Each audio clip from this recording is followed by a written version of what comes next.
Hello and welcome to today's story. My name is Josh, and I took over the narration from Philip. If you have an interesting story you want me to cover, let me know in the comments. I always read all comments. For now, let's get into today's video, where we have a few terrifying stories to share. One of them is this story. Marcus Chen stopped running the moment he felt her presence beside him. It wasn't a sound that alerted him, not footsteps or breathing, but something deeper. A shift in the air that made his skin prickle despite the humid Hong Kong night. He had been jogging along Bowen Road for 3 years, always taking the same route after his evening shift at the hospital, and he knew every curve, every tree, every shadow that belonged there. This shadow did not belong. When he turned his head to look, she was already gone, but the cold remained, settling into his bones like winter fog, and he could still see the faint impression of a white fabric in his peripheral vision, moving at the exact pace he had been running, silent and deliberate. Marcus had moved to Hong Kong from Singapore 2 years earlier, drawn by a surgical residency position at Queen Mary Hospital that promised challenging cases and career advancement. The city suited him, its vertical density and constant motion matching his own restless energy. He had always been someone who thrived on routine and logic, finding comfort in the predictable rhythms of medical practice and the solitary clarity of his evening runs. Bowen Road had become his meditation space, a tree-lined fitness trail that wound through the mid-levels, offering a reprieve from the fluorescent sterility of hospital corridors. The trail attracted a steady stream of joggers and walkers, mostly expatriates and wealthy locals who lived in the towering apartment blocks that flanked the hillside.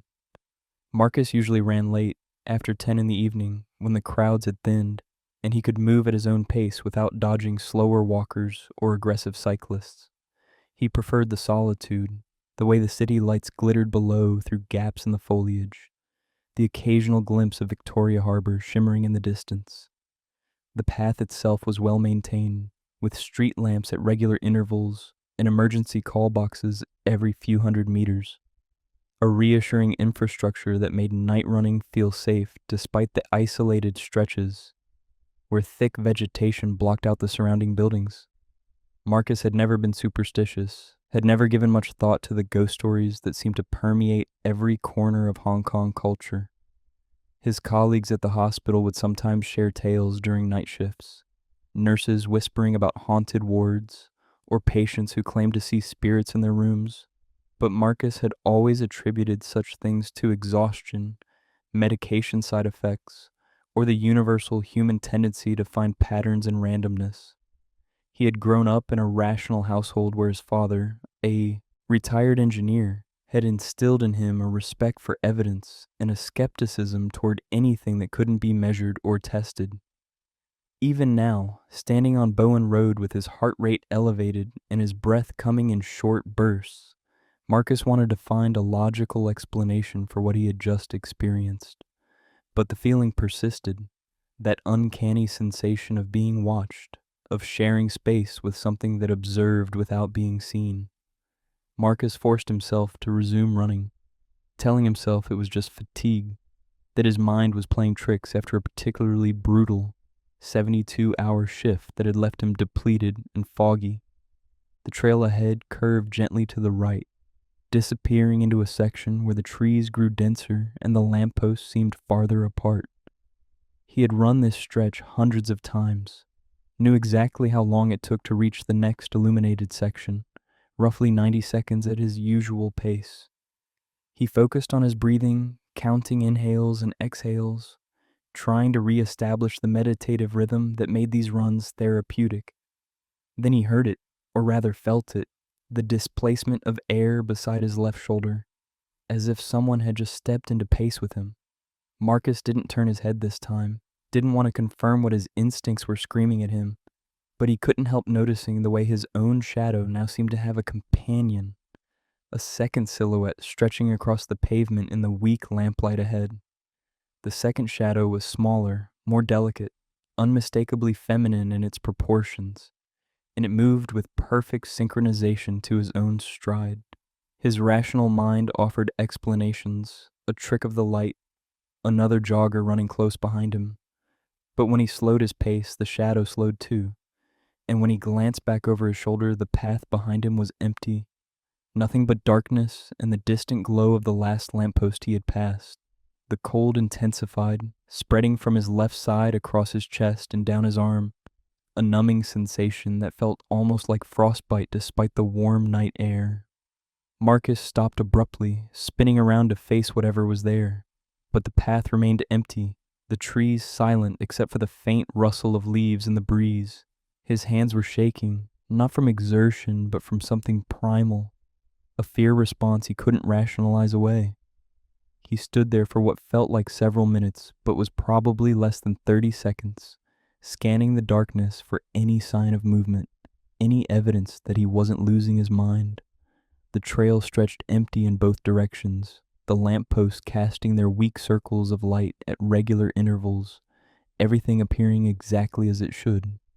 Marcus pulled out his phone, more for the comfort of its familiar weight than because he intended to call anyone, and checked the time. It was 10:47, later than he had realized, and the battery indicator showed only 18% remaining. He opened his messaging app, typed out a quick text to his roommate David saying he would be home in 20 minutes, then pocketed the phone and started walking rather than running, no longer trusting his body's ability to maintain the coordination required for jogging. The cold had faded, but hadn't disappeared entirely, lingering as a dull ache in his left shoulder and upper arm. As he walked, Marcus became aware of other sounds on the trail, the distant murmur of traffic from Magazine Gap Road below, the occasional bark of a dog from one of the nearby residential towers, the rhythmic chirping of insects in the undergrowth. These normal sounds should have been reassuring, but instead they seemed to emphasize how quiet the trail itself was, how absent of human presence despite being in the middle of one of the world's most densely populated cities. He passed another jogger heading in the opposite direction, a middle-aged woman with earbuds in and a determined expression, and Marcus felt an overwhelming urge to warn her, to tell her to be careful. But what would he say? Watch out for shadows that match your pace. Beware of cold spots that make your skin crawl. She passed without acknowledging him, her attention focused inward on whatever music or podcast she was listening to, and then Marcus was alone again. The next section of trail descended slightly, following the natural contour of the hillside, and Marcus remembered that this stretch had a reputation, though he couldn't recall the specific details. Something about an incident years ago, before he had moved to Hong Kong, a woman found dead or injured, the story fuzzy in his memory because he had only heard it mentioned in passing, probably by David, who collected local ghost stories the way some people collected stamps. Marcus hadn't paid attention at the time, had probably been checking his phone or thinking about a patient case, but now he wished he had listened more carefully.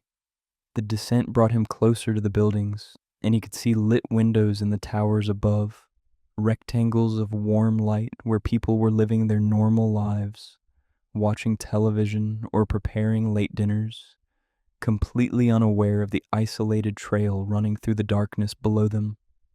Marcus walked faster, not quite running, but moving with purpose, wanting to reach the next major intersection where the trail connected with a larger road and street traffic. His left shoulder had begun to ache more intensely, a sharp pain that felt like a deep bruise, and when he reached up to rub it, his fingers encountered something wet. Pulling his hand away, Marcus saw dark streaks on his fingertips, visible even in the dim light. Blood, fresh and warm, though he had no memory of injuring himself. He stopped under the next lamppost and carefully pulled down the collar of his running shirt, craning his neck to see his shoulder. 4 distinct marks ran diagonally across his skin, each about 3 inches long, parallel and evenly spaced, too deliberate to be accidental scratches from branches or bushes. The wounds weren't deep, but they were clean, as if made by something sharp dragging across his flesh with controlled pressure. Marcus stood frozen under the lamppost, staring at the marks on his shoulder while his medical training warred with his growing dread. The wounds looked like claw marks, 4 parallel lines that could have been made by fingernails dragged across skin. But that was impossible because no one had touched him. He had been alone on the trail. He pulled out his phone again, this time to use the flashlight function, directing the beam at his shoulder to get a better look. The marks were definitely fresh, blood still seeping slowly from the broken skin, and they followed a pattern that suggested a hand, fingers spread and curved, raking downward from his collarbone toward his upper arm. The spacing was too wide for his own hand, and the angle was wrong, coming from behind and to the left, exactly where he had felt that cold presence keeping pace with him. Marcus's rational mind continued offering explanations. He had brushed against something sharp on the trail, a broken branch or exposed wire. His shirt had hidden the injury until now, but none of these explanations felt adequate. The marks were too precise, too deliberate, and they had appeared exactly where that shadow had been, where that inexplicable cold had settled into his bones. He took several photos with his phone, documenting the wounds from different angles, then pulled his shirt back up and continued walking, now moving at nearly a jog despite his earlier decision to slow down. The trail intersection was visible ahead, where Bowen Road connected with Stubbs Road and the reassuring presence of street lamps and occasional passing cars. Marcus reached it within minutes, stepping off the trail and onto the sidewalk with relief, immediately feeling safer despite knowing that safety was probably illusory. He caught a taxi on Stubbs Road, giving the driver his address in Shungwan and sitting back in the seat with his shoulder throbbing. The driver was listening to a late-night radio show, voices chattering in rapid Cantonese that Marcus couldn't fully follow, but the ordinary sound of it was comforting. As they descended toward the city center, Marcus found himself thinking about what David had told him months ago about Bowen Road, fragments of a story coming back to him now that he actively tried to remember. Something about a murder in the 1980s, a woman killed on the trail, her body discovered by morning joggers. David had mentioned it casually, the way he mentioned all his ghost stories, treating it as local color rather than anything to take seriously. Marcus pulled out his phone and typed Bowen Road murder into the search bar, then added Hong Kong and 1980s to narrow the results. Several articles came up, most in Chinese but a few in English, and Marcus began reading as the taxi wound through mid-levels traffic. The details were sparse in the English language sources, but the basic facts aligned with what he dimly remembered. A 28-year-old woman named Joyce Lau had been attacked while jogging on Bowen Road in November 1985, her body found near one of the trail's scenic lookout points. The case had generated significant media attention at the time because Joyce had been a rising television actress, her face familiar to Hong Kong audiences from several popular drama series.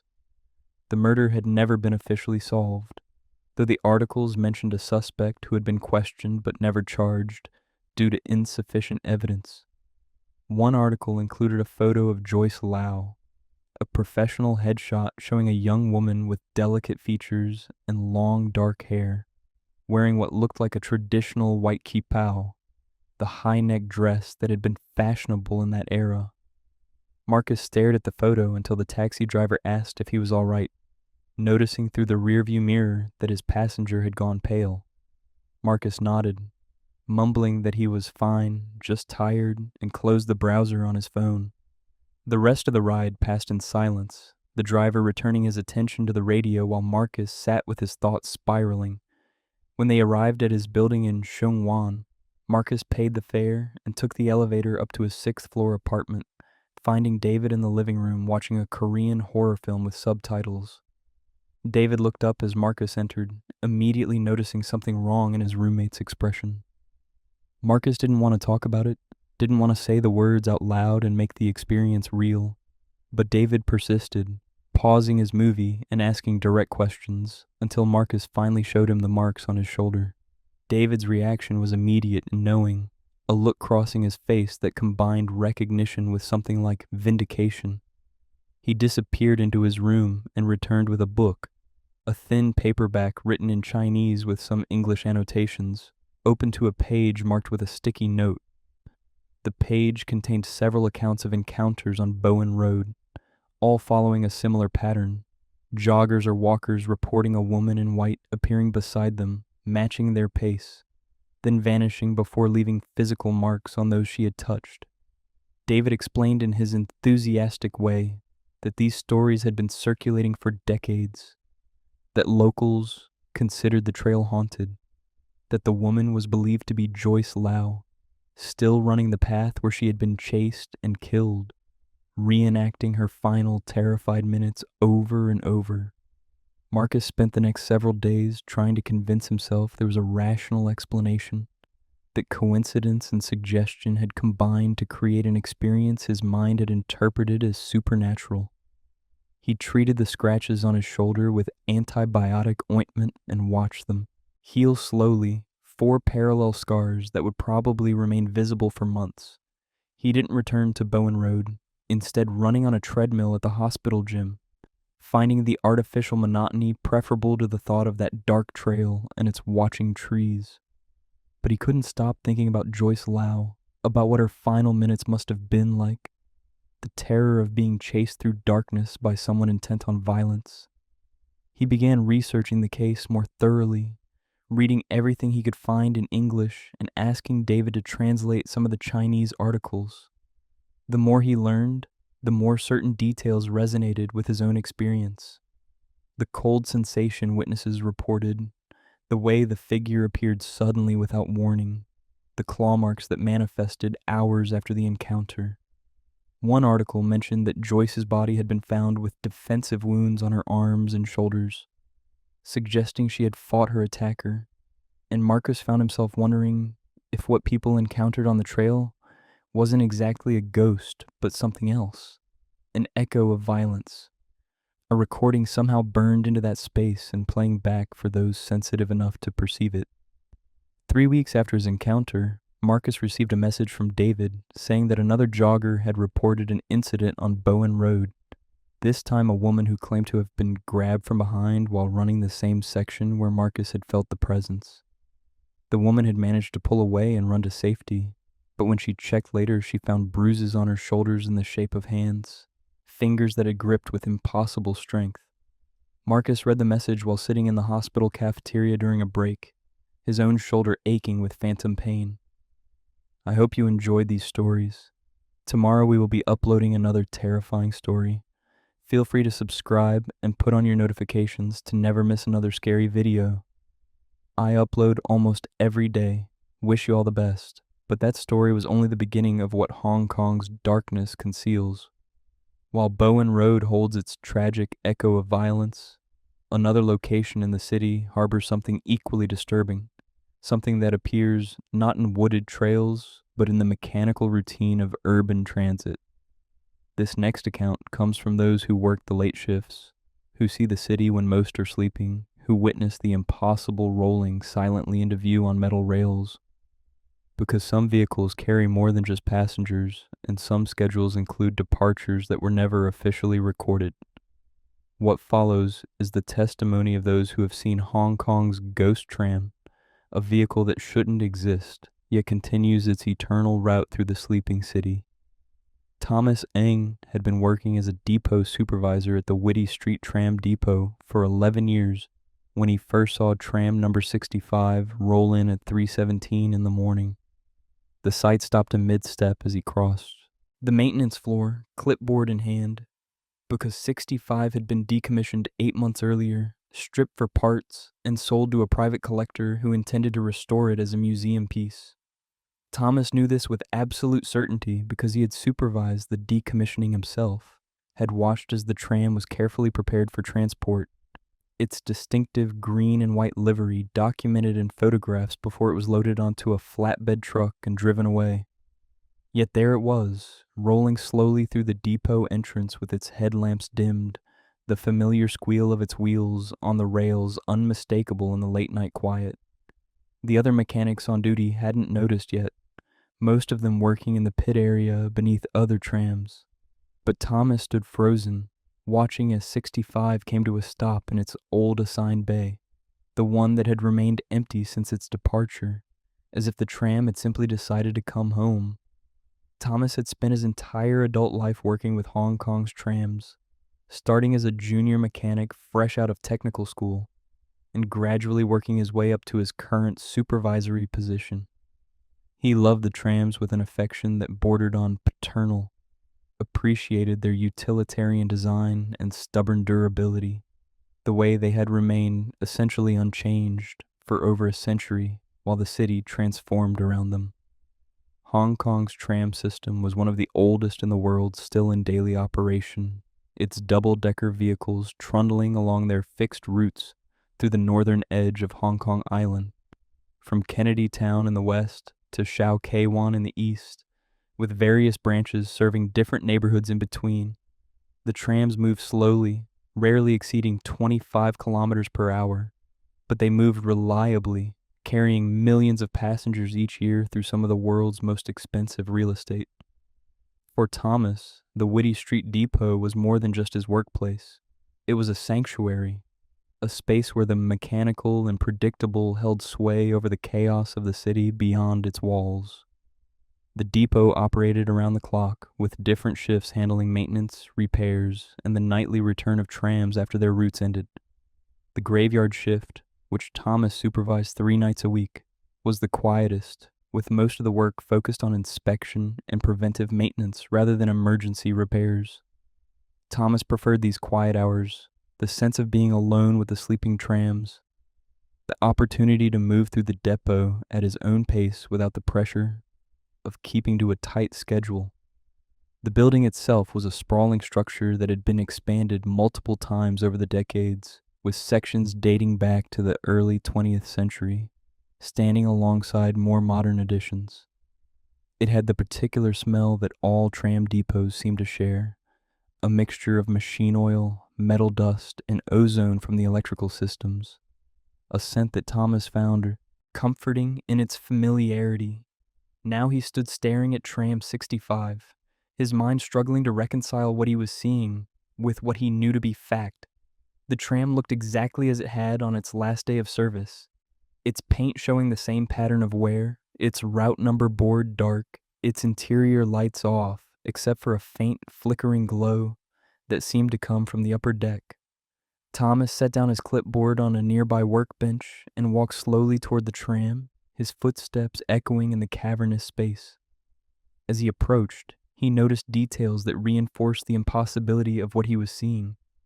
The tram's license number was correct, HK 3065, visible on a small plate near the front coupling, and there was a distinctive dent in the lower left panel that had been there for years, caused by a collision with a delivery truck back in 2009. Thomas reached out and touched the tram's side panel, half expecting his hand to pass through empty air, but the metal was solid and cool under his palm, real and tangible.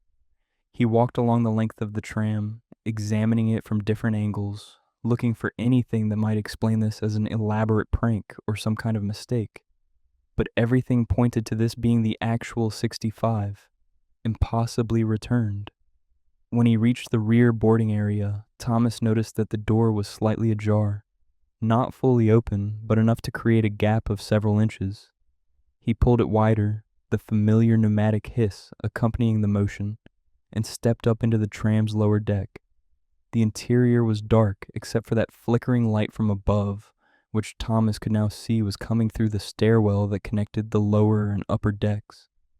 The passenger seats were empty, their wooden slats worn smooth by decades of use, and the floor had been recently swept, or at least appeared that way, free of the litter and debris that usually accumulated during a day of service. The air inside was cold, much colder than the depot's ambient temperature, and Thomas could see his breath forming small clouds in the dim light. He stood at the bottom of the stairwell, looking up at the narrow steps that led to the upper deck, trying to decide whether to investigate further or to call for backup from the other mechanics. The rational part of his mind was screaming that this situation made no sense, that he should document everything and contact his manager. But curiosity and something deeper, a sense of obligation to understand what was happening to one of his trams, pushed him forward. Thomas began climbing the stairs, each step creaking under his weight in a way that seemed louder than normal in the oppressive silence. The upper deck appeared as he ascended, revealing itself in sections. First the rear seats, then the middle section, finally the front. Every seat was empty, but Thomas had the overwhelming impression that they had been occupied recently. That warmth still lingered in the spaces where bodies had sat. The flickering light he had seen from below came from the tram's interior bulbs, which were cycling on and off in an irregular pattern, creating strobing shadows that made the space feel unstable and dreamlike. Thomas walked down the narrow aisle between the seats, his hand trailing along the overhead handrail, noticing small details that felt wrong. A newspaper folded neatly on one seat, dated from 1993, a child's toy left on another, a small plastic car that looked decades old, a woman's umbrella propped against the window on the left side, its fabric patterned with flowers in a style that hadn't been fashionable since Thomas was young. He reached the front of the upper deck and looked out through the large forward windows that gave passengers their elevated view of the street ahead. From this vantage point, he could see down into the depot floor, could see the other trams parked in their bays, could see the bright work lights illuminating the maintenance pits where his crew was busy with their assigned tasks, completely unaware of what was happening inside 65. Thomas turned to head back downstairs, deciding he needed to get someone else up here to witness this before he questioned his own sanity. But as he turned, he noticed something that made his blood run cold. Condensation had formed on the windows along the right side of the tram, moisture beading on the glass despite the cold, dry air. And in that condensation, someone, or something, had drawn patterns, not words, but shapes, spirals and lines that might have been letters in an alphabet Thomas didn't recognize, or might have been nothing more than random marks. He approached the nearest window and reached out to touch the glass, his finger tracing one of the spiral patterns. And the moment he made contact, the light stopped flickering and went out completely, plunging the upper deck into absolute darkness. Thomas froze, his hand still pressed against the cold window, his heart hammering in his chest. He could hear his own breathing, rapid and shallow, but beneath that sound, he became aware of something else. A faint rhythmic noise that took him several seconds to identify. Footsteps, slow and deliberate, coming from somewhere else in the tram. They seemed to be moving on the lower deck, walking from the rear toward the front, each step accompanied by a soft creak of floorboards that Thomas knew intimately from years of maintenance work. Thomas pulled out his phone, using its screen as a flashlight, the weak glow barely penetrating the darkness, but enough to navigate by. He moved quickly to the stairwell and started down, no longer caring about documentation or protocol, just wanting to get out of the tram and back into the well-lit safety of the depot floor. But as he descended the stairs, the footsteps below stopped, and in the silence that followed, Thomas heard something that made him pause despite his fear. Breathing, not his own, but someone else's, ragged and labored, coming from the front of the lower deck. He reached the bottom of the stairs and turned toward the sound, shining his phone's light in that direction, and for a brief moment, less than a second, he saw a figure standing near the front door, a silhouette of a man in what looked like an old conductor's uniform, the kind that hadn't been worn since the trams were fully automated in the early 1990s. Then his phone's battery died, the screen going black without warning, and Thomas was left in complete darkness with whatever shared the tram with him. He didn't think, just moved, feeling his way toward where he remembered the rear door being, his hands outstretched and trembling. He collided with a seat, stumbled, caught himself on a handrail, kept moving. Behind him, he could hear those footsteps again, faster now, coming toward him. Thomas's hand found the door frame, then the door itself, and he pushed through it, practically falling out of the tram and onto the depot floor, where the bright work light seemed blinding after the darkness. He landed hard on his knees, gasping, and when he looked back at the tram, it was dark and silent, the door he had just exited swinging slowly closed on its pneumatic hinge. Thomas scrambled to his feet and backed away, putting distance between himself and 65, not stopping until he reached the wall on the far side of the depot. His hands were shaking violently, and he realized he was covered in cold sweat despite the cool ambient temperature. One of his mechanics, a young man named Kelvin, emerged from one of the maintenance pits and noticed Thomas's state, immediately coming over to ask what was wrong. Thomas tried to explain, his words tumbling out in a confused rush, pointing at Tram 65 and trying to describe what he had seen. But even as he spoke, he could see the skepticism in Kelvin's expression, the concern that his supervisor might be having some kind of medical emergency. Kelvin walked over to 65, circling it with professional assessment, then turned back to Thomas with confusion evident on his face. He asked what Thomas was talking about, why he seemed so upset about an empty tram sitting in its bay. Thomas insisted that Kelvin check the tram's identification number, prove that it was 65, the decommissioned tram that shouldn't be there. But when Kelvin examined the number plate, he called back that it was Tram 73, one of the active units that had been in for routine maintenance and was scheduled to return to service the next morning. Thomas crossed back to the tram himself, needing to confirm, and sure enough the number plate read 73. The paint scheme was slightly different from what he remembered. The dent he had noticed earlier was absent. Everything about the tram was subtly wrong, or rather subtly normal, exactly as it should be for 73. Thomas sent Kelvin back to work, claiming he had just been confused, exhausted from a long shift. But he spent the rest of the night sitting in his office, unable to shake the feeling that something had happened, that he hadn't imagined the experience, even if the physical evidence didn't support his memory. He pulled up the depot's computer records, searching for any mention of Tram 65, any indication that it had been logged back into the system, but found nothing. The last entry for 65 was from the day it had been decommissioned, 8 months earlier, showing it as permanently removed from service and transferred to private ownership. Thomas cross-referenced the depot's surveillance footage, accessing the cameras that monitored the entrance where he had seen the tram roll in. But the footage from that time frame showed nothing unusual, just the normal nighttime emptiness of the depot. No tram entering, no unexplained movement. He watched the footage 3 times, advancing frame by frame, but there was no evidence that 65 had ever been there. When his shift ended at 6 in the morning and the day crew began arriving, Thomas went home and slept fitfully, his dreams filled with dark tram interiors and figures in outdated uniforms. He woke in the early afternoon with the conviction that he needed to talk to someone who had been at the depot longer, someone who might know if others had experienced similar things. That evening, before his next shift, Thomas visited his predecessor, a retired supervisor named Mr. Lau, who lived in a small flat in Kennedy Town, and who Thomas had maintained a friendly relationship with over the years since his retirement. Mr. Lau listened to Thomas's account with the patient attention of someone who has heard similar stories before, nodding occasionally but not interrupting. When Thomas finished, Mr. Lau was quiet for a long moment, sipping his tea and staring out the window at the tram tracks visible from his building.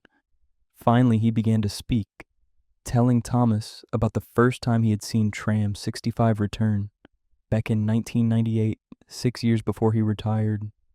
It had been the same scenario, the tram rolling in late at night when it should have been elsewhere, looking exactly as it had during service, but somehow wrong, out of phase with normal reality. Mr. Lau explained that 65 had a history, that it had been the site of multiple deaths over the decades. Not unusual for a tram that had served for so many years, but the circumstances of some of those deaths had been particularly tragic. He mentioned a conductor who had committed suicide by jumping from the upper deck while the tram was moving, a passenger who had died of a sudden heart attack in one of the seats and hadn't been discovered until the end of the route, a child who had fallen through the doors and been killed by the wheels. These incidents had occurred years apart, spread throughout the tram's long service history, but Mr. Lau believed they had somehow imprinted on the vehicle itself, creating a resonance that persisted even after the physical tram had been removed from service. He told Thomas that other depot workers had reported seeing 65 return over the years, always at night, always briefly, and always with the same unsettling qualities. The cold air, the flickering lights, the sense of recent occupation. Most who witnessed it chose not to report the incidents officially, fearing ridicule or worse, questions about their fitness for duty. Mr. Lau also mentioned something that Thomas found particularly disturbing, a pattern that had been noted by those who paid attention to such things. Every appearance of the ghost tram seemed to coincide with a death along the tram lines. Not necessarily on a tram itself, but somewhere along the routes. An accident at a crossing, a suicide on the tracks, a fatal collision involving a tram. The night Thomas had seen 65 had been no exception. Mr. Lau pulled up a news article on his tablet, showing Thomas a report from that same night about a pedestrian who had been struck and killed by a tram on Kings Road in North Point. The accident occurring at approximately 2:45 in the morning, roughly 30 minutes before Thomas had seen 65 arrive at the depot. The article didn't provide many details, just the basic facts that an elderly man had attempted to cross the tracks against the signal and had been hit by the last tram of the night heading back to the depot. Thomas read the article twice, noting the timestamp and the location, then asked Mr. Lau why the tram appeared, what it wanted, or what purpose it served. The old supervisor shook his head, admitting he had no answers, only observations and theories passed down from previous generations of depot workers. Some believed the tram was collecting souls, that it appeared to transport the newly dead to whatever came next. Others thought it was simply a recording, an echo of tragedy that replayed automatically when triggered by similar events.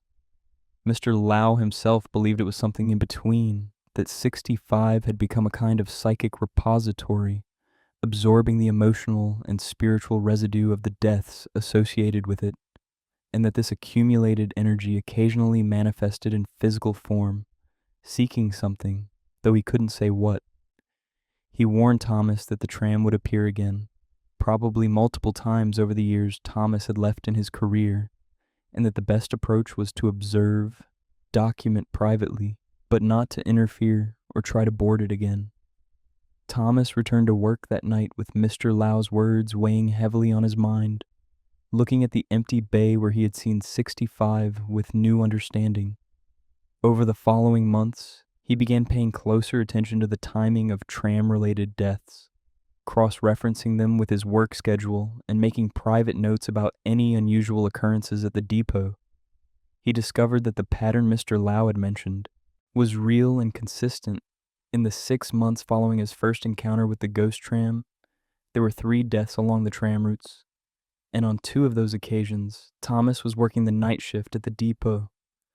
Both times, he saw Tram 65 return, rolling silently into its bay in the early morning hours, staying just long enough for him to verify its presence before fading away or transforming back into whichever physical tram happened to be occupying that space.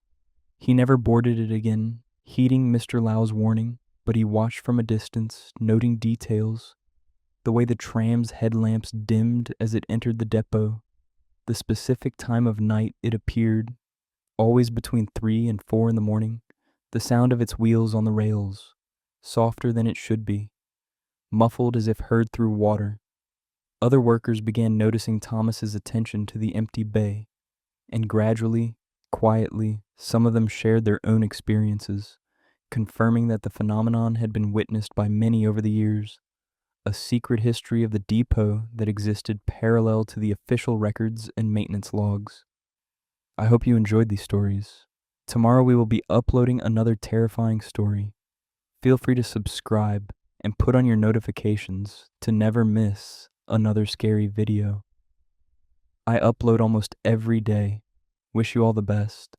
And while these stories already seem unbelievable, what comes next takes horror to a darker and more mysterious level. Because in the next part, the things that begin as coincidences twist into something far more terrifying, where the boundary between the living and the dead blurs beyond recognition, and where those who seek answers find themselves pulled deeper into mysteries that perhaps were never meant to be solved. If you want to, there's a link to buy me a coffee in the description. Only if you want to, of course. I already appreciate you listening to my videos. For now, prepare yourself for what follows, because the darkness we've explored so far is only the beginning. Angela Wu first saw the woman in her bathroom mirror on a Tuesday evening in late September, 3 weeks after moving into her flat at Apley Chow Estate. She had just finished brushing her teeth, standing at the sink with the water running when the overhead light flickered once, then twice. And in that brief, strobing darkness, she caught sight of a figure standing directly behind her left shoulder.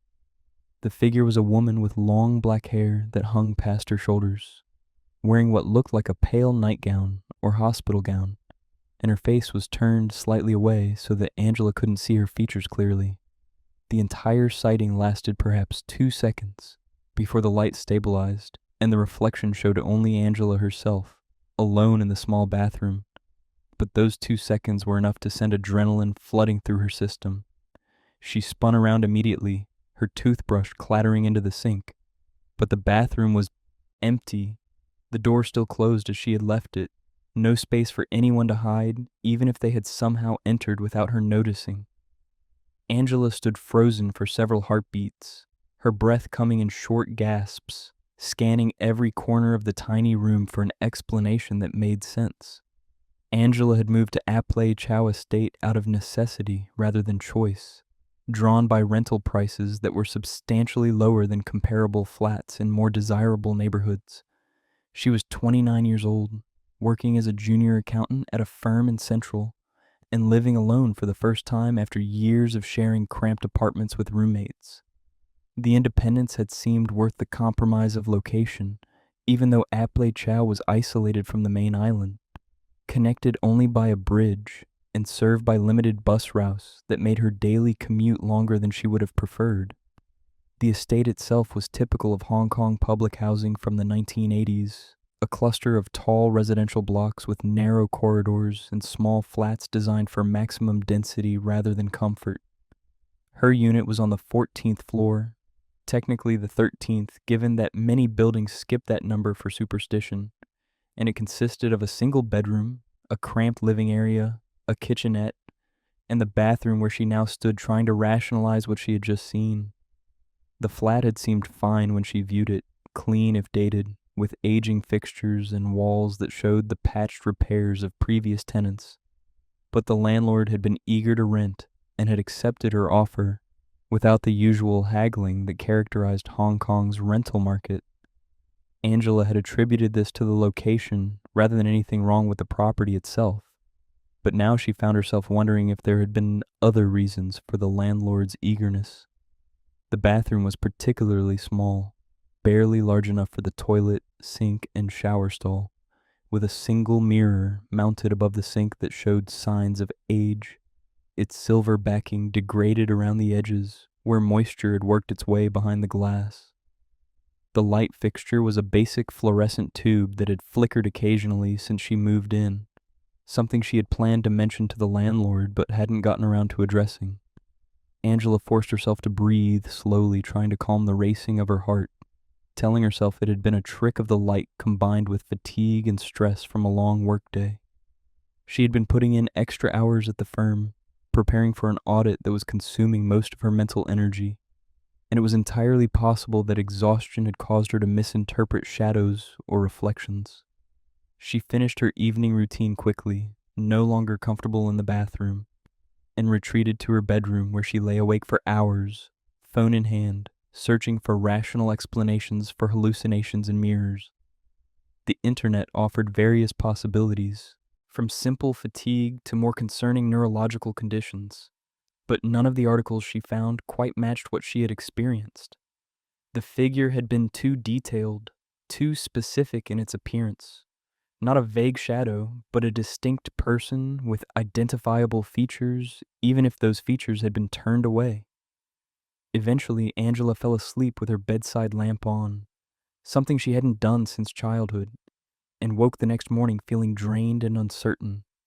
Over breakfast, she debated whether to mention the incident to anyone, but the thought of explaining it out loud, of hearing how ridiculous it would sound, kept her silent. She went to work, pushed the experience to the back of her mind, and tried to focus on spreadsheets and financial reports. That evening, she returned home with groceries and a new light bulb, intending to replace the flickering tube in the bathroom. But when she opened the bathroom door, she found the light already working perfectly. No flicker or hesitation, burning steadily and bright. Angela stood in the doorway, grocery bag still in hand, staring at the light and trying to remember if it had been flickering that morning. But her memory of the morning routine was fuzzy, overshadowed by her lack of sleep. 3 days passed without incident, and Angela began to relax, convincing herself that the experience had been a one-time aberration, stress-induced and meaningless. She fell back into her normal routines, the rhythm of work and home, the solitary comfort of her own space. Then on Saturday night, while washing her face before bed, the light flickered again, that same distinct double pulse, and the woman reappeared in the mirror. This time Angela was ready, or thought she was, but the shock was no less intense. The figure stood in the same position, slightly behind and to the left, her long hair hanging forward to partially obscure her face.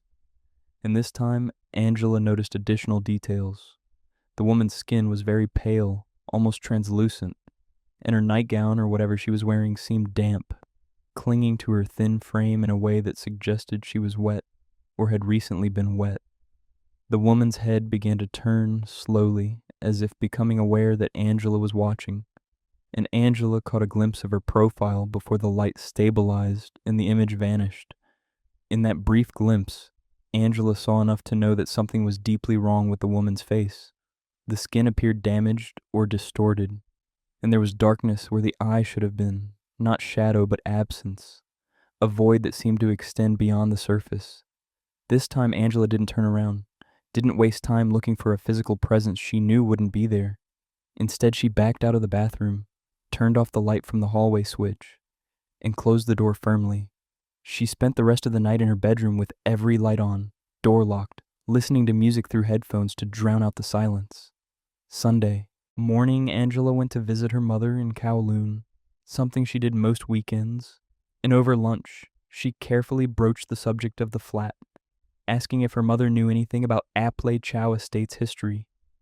Her mother, a practical woman who had lived in Hong Kong her entire life, gave her a long look before responding, then began to explain what she knew. Ap Lay Chow had a difficult past, she said, particularly the area where the estate now stood. In the 1970s, before the current buildings were constructed, the site had been used as a temporary mortuary following a major ferry disaster. Angela listened with growing unease as her mother described the incident. A ferry had capsized during a typhoon in 1971, drowning over 100 passengers, and the bodies had been taken to a hastily established facility on Ap Lay Chow, where they were prepared for identification and burial. The facility had operated for several months before being dismantled, and the area had remained undeveloped for years afterward, partially due to practical concerns about the terrain, but also, though this was never officially acknowledged, because of the location's association with the mass death. When the government finally decided to build public housing on the site in the 1980s, the decision had been controversial, with some community leaders arguing that the area should be left as memorial space, but the pressing need for housing had overridden such concerns. Angela's mother added, almost as an afterthought, that she had heard stories over the years about residents of the estate reporting strange experiences. Nothing specific that she could recall, just the usual whispers that accumulated around places with tragic histories. She asked Angela directly if something had happened, if there was a problem with the flat, but Angela deflected, claiming she was just curious about the neighborhood, researching local history out of general interest. The conversation left Angela deeply unsettled, and when she returned to her flat that evening, she found herself looking at the bathroom with new dread, seeing it not as a simple utilitarian space, but as a threshold to something else, a thin membrane between the present and the past. She began avoiding the bathroom as much as possible, using it only when absolutely necessary and keeping the light on constantly, reasoning that if the apparition appeared during the flicker, preventing the flicker would prevent the appearance. This worked for several days, the light burning steadily without interruption. But Angela's electricity bill would suffer, and she knew this couldn't be a permanent solution. She also began experiencing other disturbances, small things that might have been coincidence, but felt connected. The bathroom door would be open in the morning, even though she distinctly remembered closing it at night. The mirror would have condensation on it despite no one having showered, and sometimes in the evening she would hear what sounded like water dripping from the bathroom, even when the taps were firmly shut. Angela checked the plumbing, called the landlord to inspect for leaks, but no problems were found, no explanation offered for the sounds she kept hearing. Her sleep deteriorated, dark circles forming under her eyes, her concentration at work suffering as exhaustion accumulated. Colleagues began commenting on her appearance, asking if she was feeling well, and Angela made excuses about insomnia and stress, unwilling to share the real reason for her decline. 2 weeks after the second sighting, Angela came home late from work to find her flat's main door slightly ajar, the security chain hanging loose. She was certain she had locked it that morning, had checked twice as she always did, but now it stood open just enough to reveal the darkened interior beyond. Angela's first thought was burglary, and she pulled out her phone ready to call the police. But before dialing, she noticed something that made her pause. The door had been opened from the inside, the chain released, and the bolt drawn back, not forced or broken, but deliberately unlocked. She pushed the door wider and turned on the hall light, calling out a tentative hello that received no response. The flat appeared undisturbed, her belongings exactly where she had left them. No signs of intrusion or theft. Angela checked every room methodically, looking in closets and under furniture, confirming she was alone, then examined the door's lock mechanism to ensure it was functioning properly. Everything seemed normal, no explanation for why the door had been open, unless she had somehow failed to lock it properly that morning, despite her certainty that she had. She reset the locks and tried to shake off the incident, but the sense of violation lingered, the feeling that her space had been compromised in some way she couldn't define. That night, exhausted and anxious, Angela took a sleeping pill, something she rarely did, and fell into a deep, dreamless sleep that lasted until her alarm woke her at 6:30 the next morning. She woke to find her bedroom door open, and beyond it, the bathroom light on and the sound of running water. Angela sat up slowly, the remnants of the sleeping pill making her thoughts sluggish, trying to remember if she had left the bathroom light on intentionally. She got out of bed and walked down the short hallway, the sound of water growing louder, and found the bathroom door wide open, the light blazing, and water running from both the sink and shower. Not a trickle, but full flow. Steam beginning to fill the room.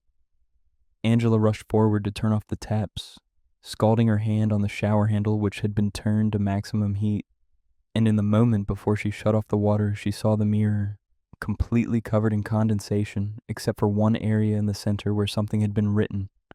The words were simple, traced in the moisture, by what looked like a finger, though Angela had been alone in the flat. "Don't turn off the light," written in careful script that was already beginning to fade as the steam dissipated. Angela backed out of the bathroom, cradling her burned hand. And this time she did call someone, not the police, but a friend from university named Michelle, who had grown up in Hong Kong and who Angela knew had an interest in the supernatural, a fascination that Angela had always found amusing but now desperately needed. Michelle arrived within an hour, took one look at Angela's exhausted face and frightened eyes, and listened without interruption as Angela explained everything that had been happening. When Angela finished, Michelle asked to see the bathroom, and Angela led her there, the mirror now clear except for normal condensation patterns, no trace of the message remaining. Michelle examined the space carefully, running her hands near the walls without touching them, standing in different positions and observing from various angles, her expression growing increasingly serious. Finally, she turned to Angela and asked if anyone had died in the flat, if Angela knew of any deaths specifically associated with the space. Angela admitted she didn't know the flat's specific history, only the general history of the estate and its construction over the former mortuary site. Michelle suggested they research further, and together they spent the afternoon at a public library in Aberdeen, searching through old newspapers and public records for information about the estate. What they found was fragmentary but disturbing. Multiple reports over the years of deaths in the estate, some from natural causes, but others from suicides, falls, and accidents that seemed statistically improbable for a single residential complex. One article from 1993 mentioned a woman who had drowned in her bathtub in Building 7, Angela's building, though the article didn't specify the floor or unit number. The woman had been in her 30s, had lived alone, and had been found several days after her death when neighbors complained about water leaking through their ceiling. The article included a photo, a professional headshot that showed a woman with long dark hair and delicate features, and though the image quality was poor, degraded from decades-old newsprint, something about the woman's appearance made Angela's stomach clench with recognition. Michelle took a photo of the article with her phone, and they continued searching, finding 2 more deaths associated with Building 7 over the years, both suicides. One from a window on the 19th floor and another by overdose on the 8th floor. Michelle pointed out that Building 7 had a higher death rate than the other estate buildings, though whether this was statistical coincidence or something more meaningful was impossible to determine from the available data. As they left the library, Michelle offered to stay with Angela for a few days, to be present as a witness and support, and Angela accepted gratefully, no longer wanting to be alone in the flat. That evening, they returned together, and Michelle set up various items she had brought: a small camera on a tripod aimed at the bathroom mirror, a digital recorder to capture any sounds, and what she called offerings, small bowls of fruit and incense that she placed near the bathroom door, while murmuring words in Cantonese that Angela didn't understand. Angela appreciated the effort, even if she wasn't sure she believed any of it would help, but Michelle seemed confident, explaining that the spirit, if that's what it was, seemed to be trying to communicate rather than cause harm, and that the offerings and respectful attention might satisfy whatever need was driving the manifestations. They waited together in the living room, lights on, the door to the hallway closed, listening to the sounds of the building settling around them, water running through pipes and other flats, muffled conversations and television noise bleeding through thin walls, the normal audio landscape of high-density living. Around 11 in the evening, Michelle's camera began recording automatically, triggered by motion detection, and both women looked up simultaneously, staring at the closed hallway door beyond which the bathroom lay. Angela started to rise, but Michelle put a hand on her arm, gesturing for her to wait, and together they sat in tense silence as the camera continued recording. After 5 minutes, Michelle stood and slowly approached the hallway, with Angela following close behind, and they opened the door to find the bathroom exactly as they had left it, light on, nothing disturbed, but the camera's display showed it had captured something.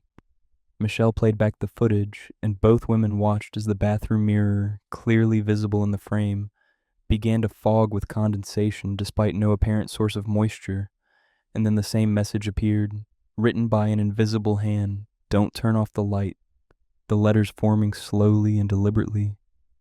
But this time the message continued, more words appearing below the first: "I'm still here," and then, "Please remember me." The footage showed the messages remaining visible for approximately 30 seconds before the condensation began to dissipate naturally, and then the recording ended. Angela felt something shift inside her as she watched the footage, her fear transforming into a different emotion, something closer to sadness or pity. The messages weren't threatening, they were pleading, the desperate attempt of someone who had been forgotten to reassert their existence, to prove they still mattered. Michelle seemed to sense the same thing, and she suggested they research the woman from the bathtub drowning more thoroughly, try to find out who she had been beyond just a name in an old newspaper article. Over the next several days, Angela and Michelle pieced together what information They could find, searching public records, talking to older residents of the estate who might remember the incident, gradually constructing a picture of the woman's life. Her name had been Margaret Chung. She had been 32 when she died, had worked as a nurse at a hospital in Aberdeen, had lived alone in the flat after a divorce. The details were sparse, a life reduced to a few basic facts. No family members they could locate, no friends who remembered her clearly after so many years. What became clear was that Margaret had been profoundly isolated in her final years, her death going unnoticed for days, her passing marked by a brief article and then forgotten.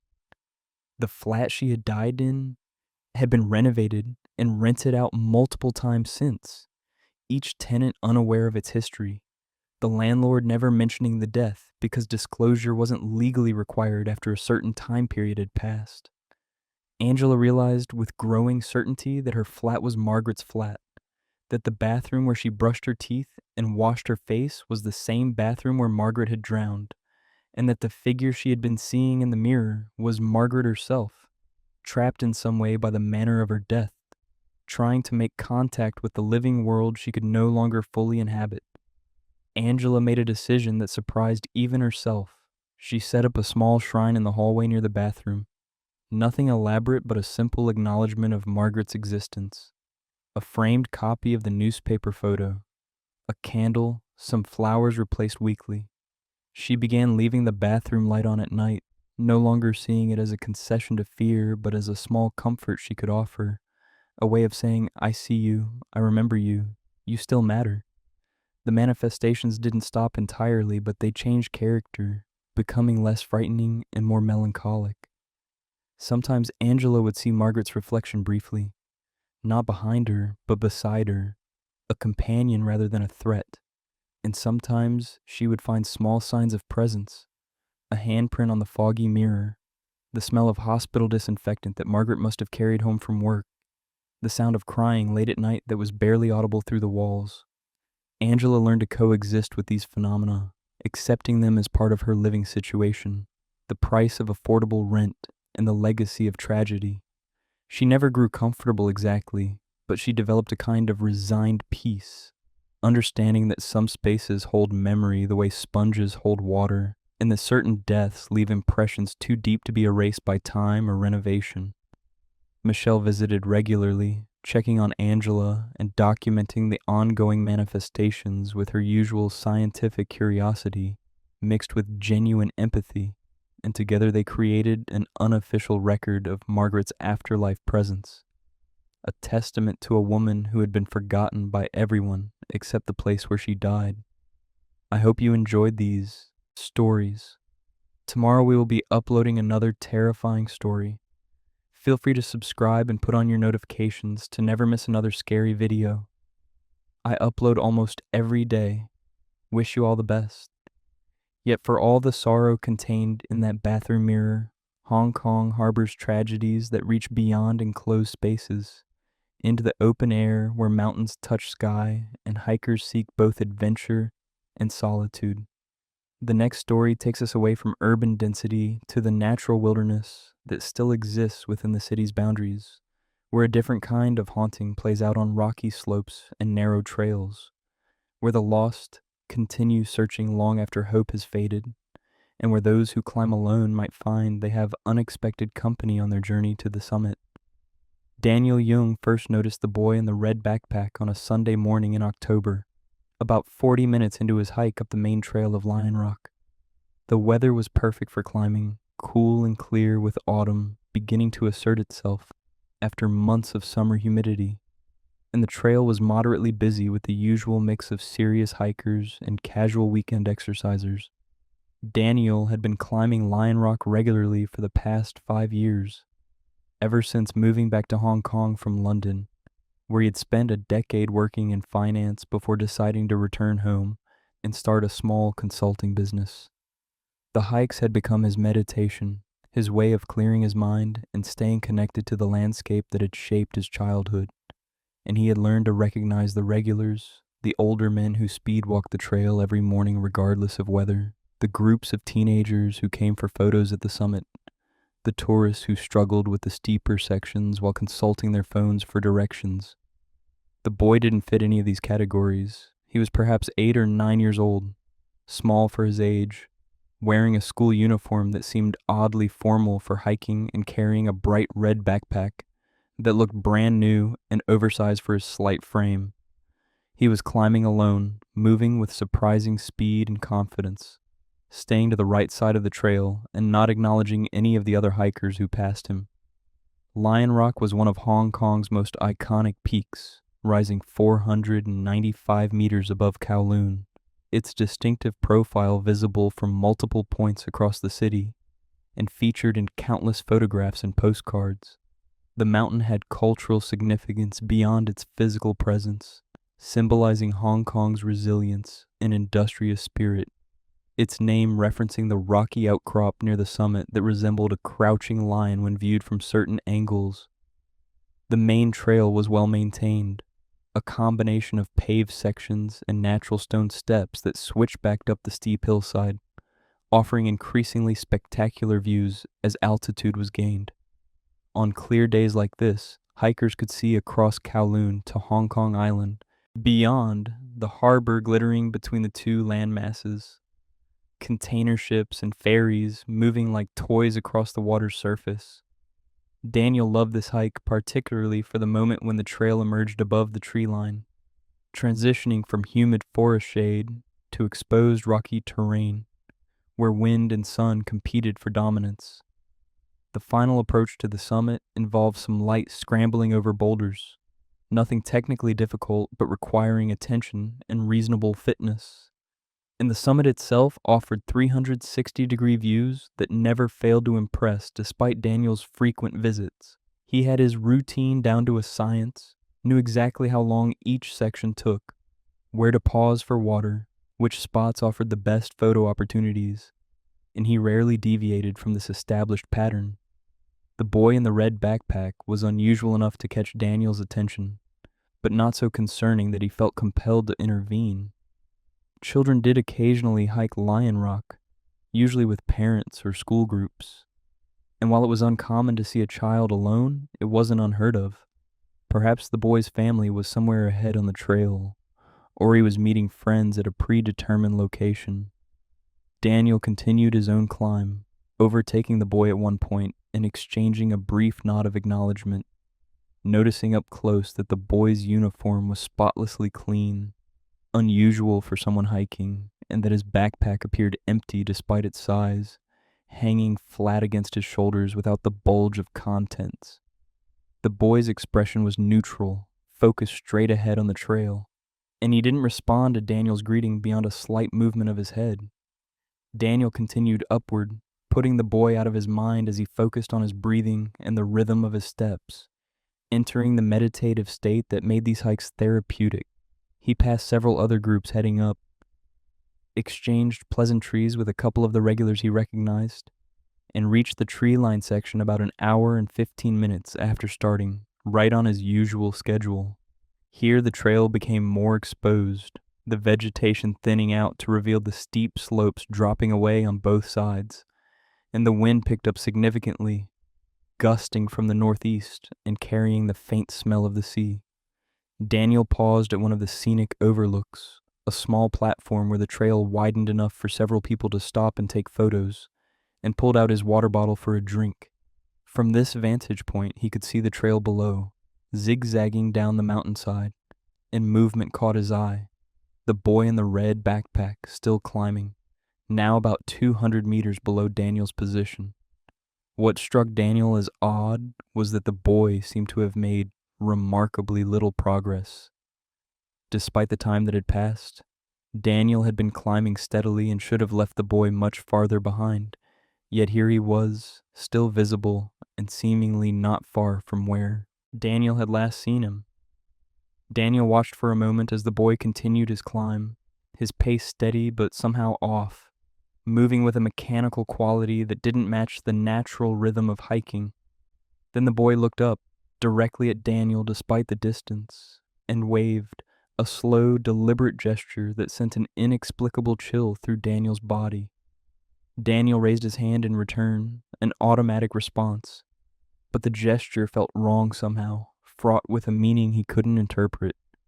He turned away and continued climbing, disturbed in a way he couldn't articulate, his earlier meditative state disrupted by unease.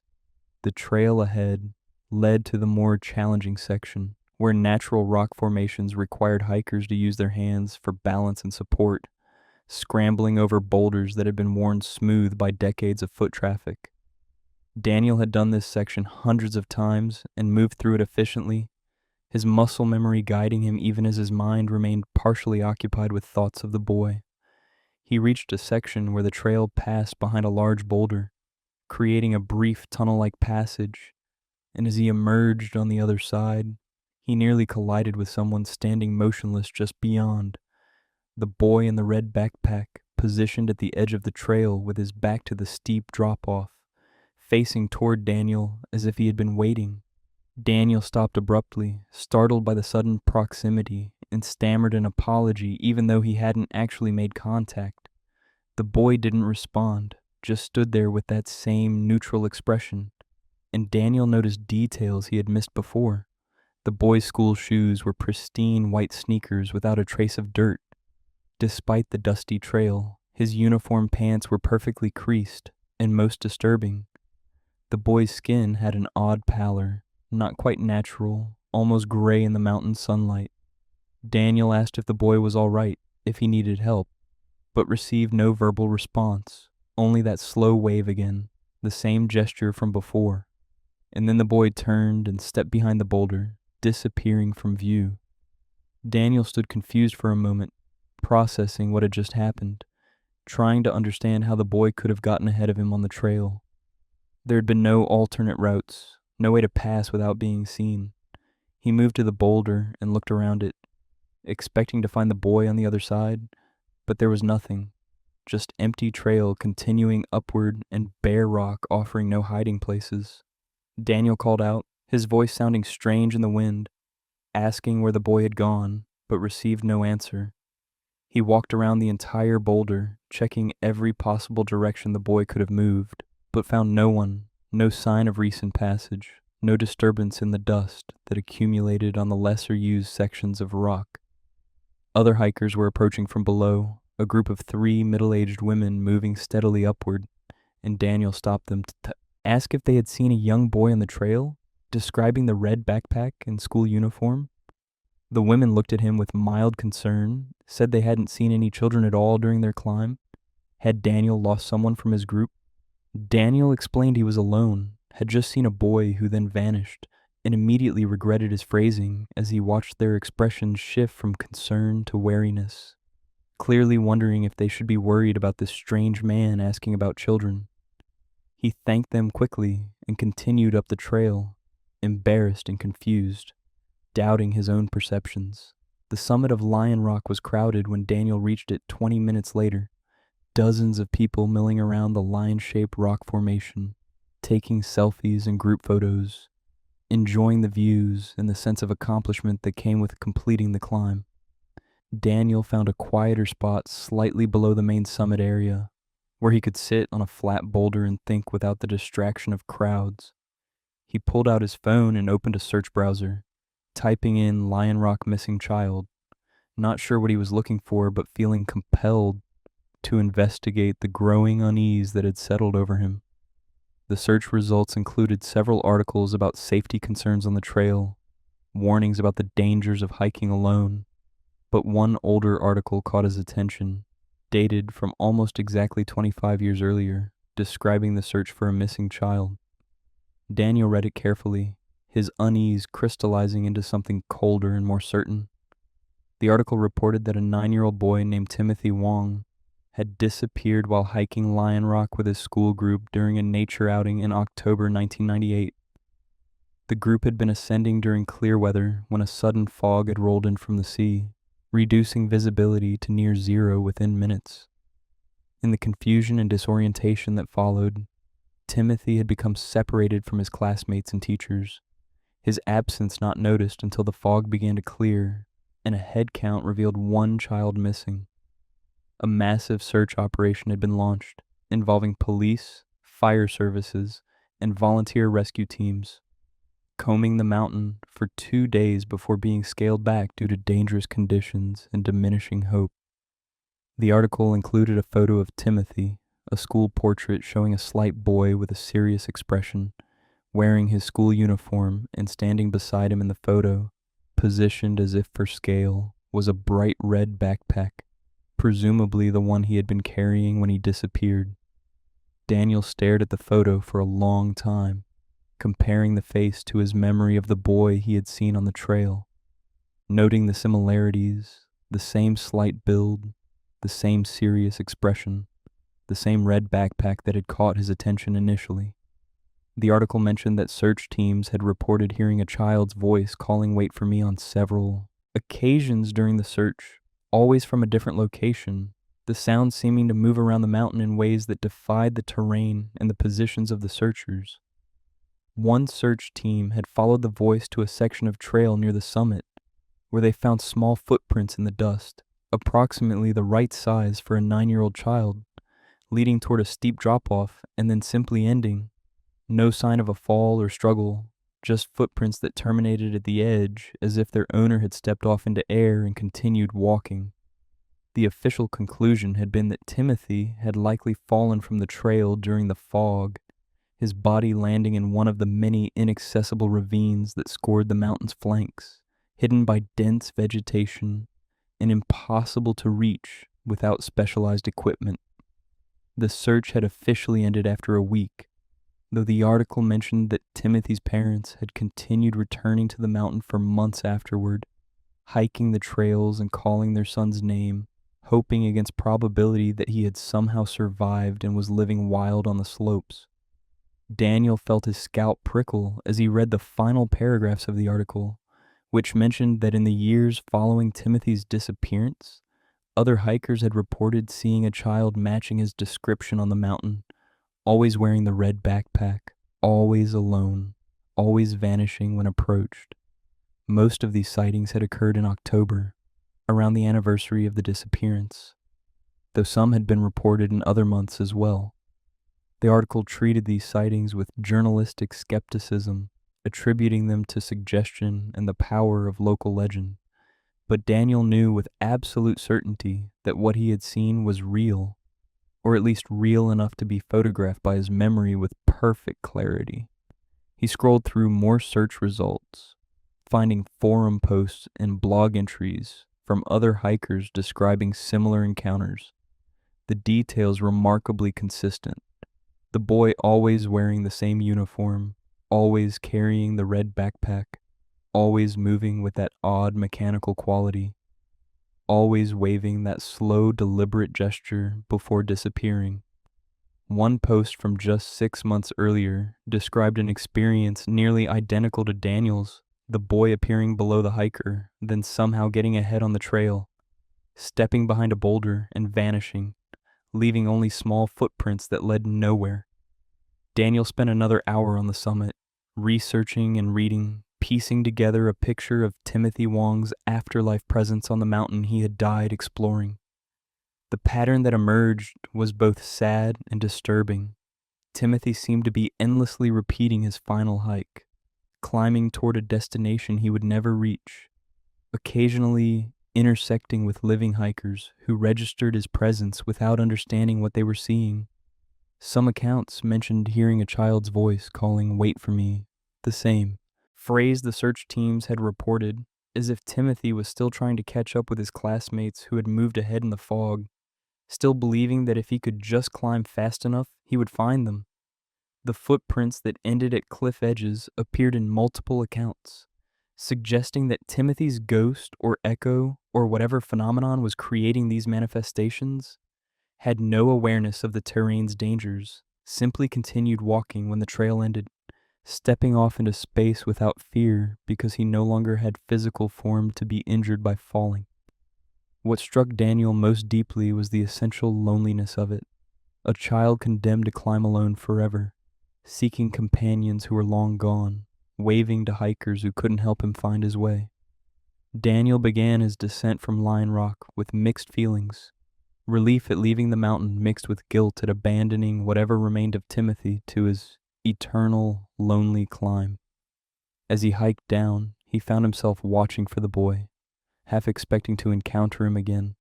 But the descent was uneventful, just ordinary hikers enjoying an ordinary Sunday on an ordinary mountain. When he reached the trailhead and returned to the parking area where he had left his car, Daniel sat for a while before starting the engine, thinking about what responsibility, if any, he had to act on what he had experienced. He could report the sighting to someone, but who and what would he say that wouldn't sound like the ravings of someone suffering from altitude sickness or an overactive imagination? The police would have records of Timothy's disappearance, but those records were 25 years old, cold in every sense, and adding another sighting report to whatever file existed wouldn't change anything. He could try to contact Timothy's family, but what comfort would it bring them to know that other people occasionally saw what might be their son's spirit wandering the mountain? And what right did Daniel have to reopen their grief? In the end, he decided to do what felt most appropriate. He would return to Lion Rock regularly, would keep an eye out for the boy in the red backpack, and if he saw him again, would try to communicate, to offer some acknowledgement that Timothy was seen, that he was remembered, that he wasn't climbing completely alone, even if Daniel couldn't walk beside him.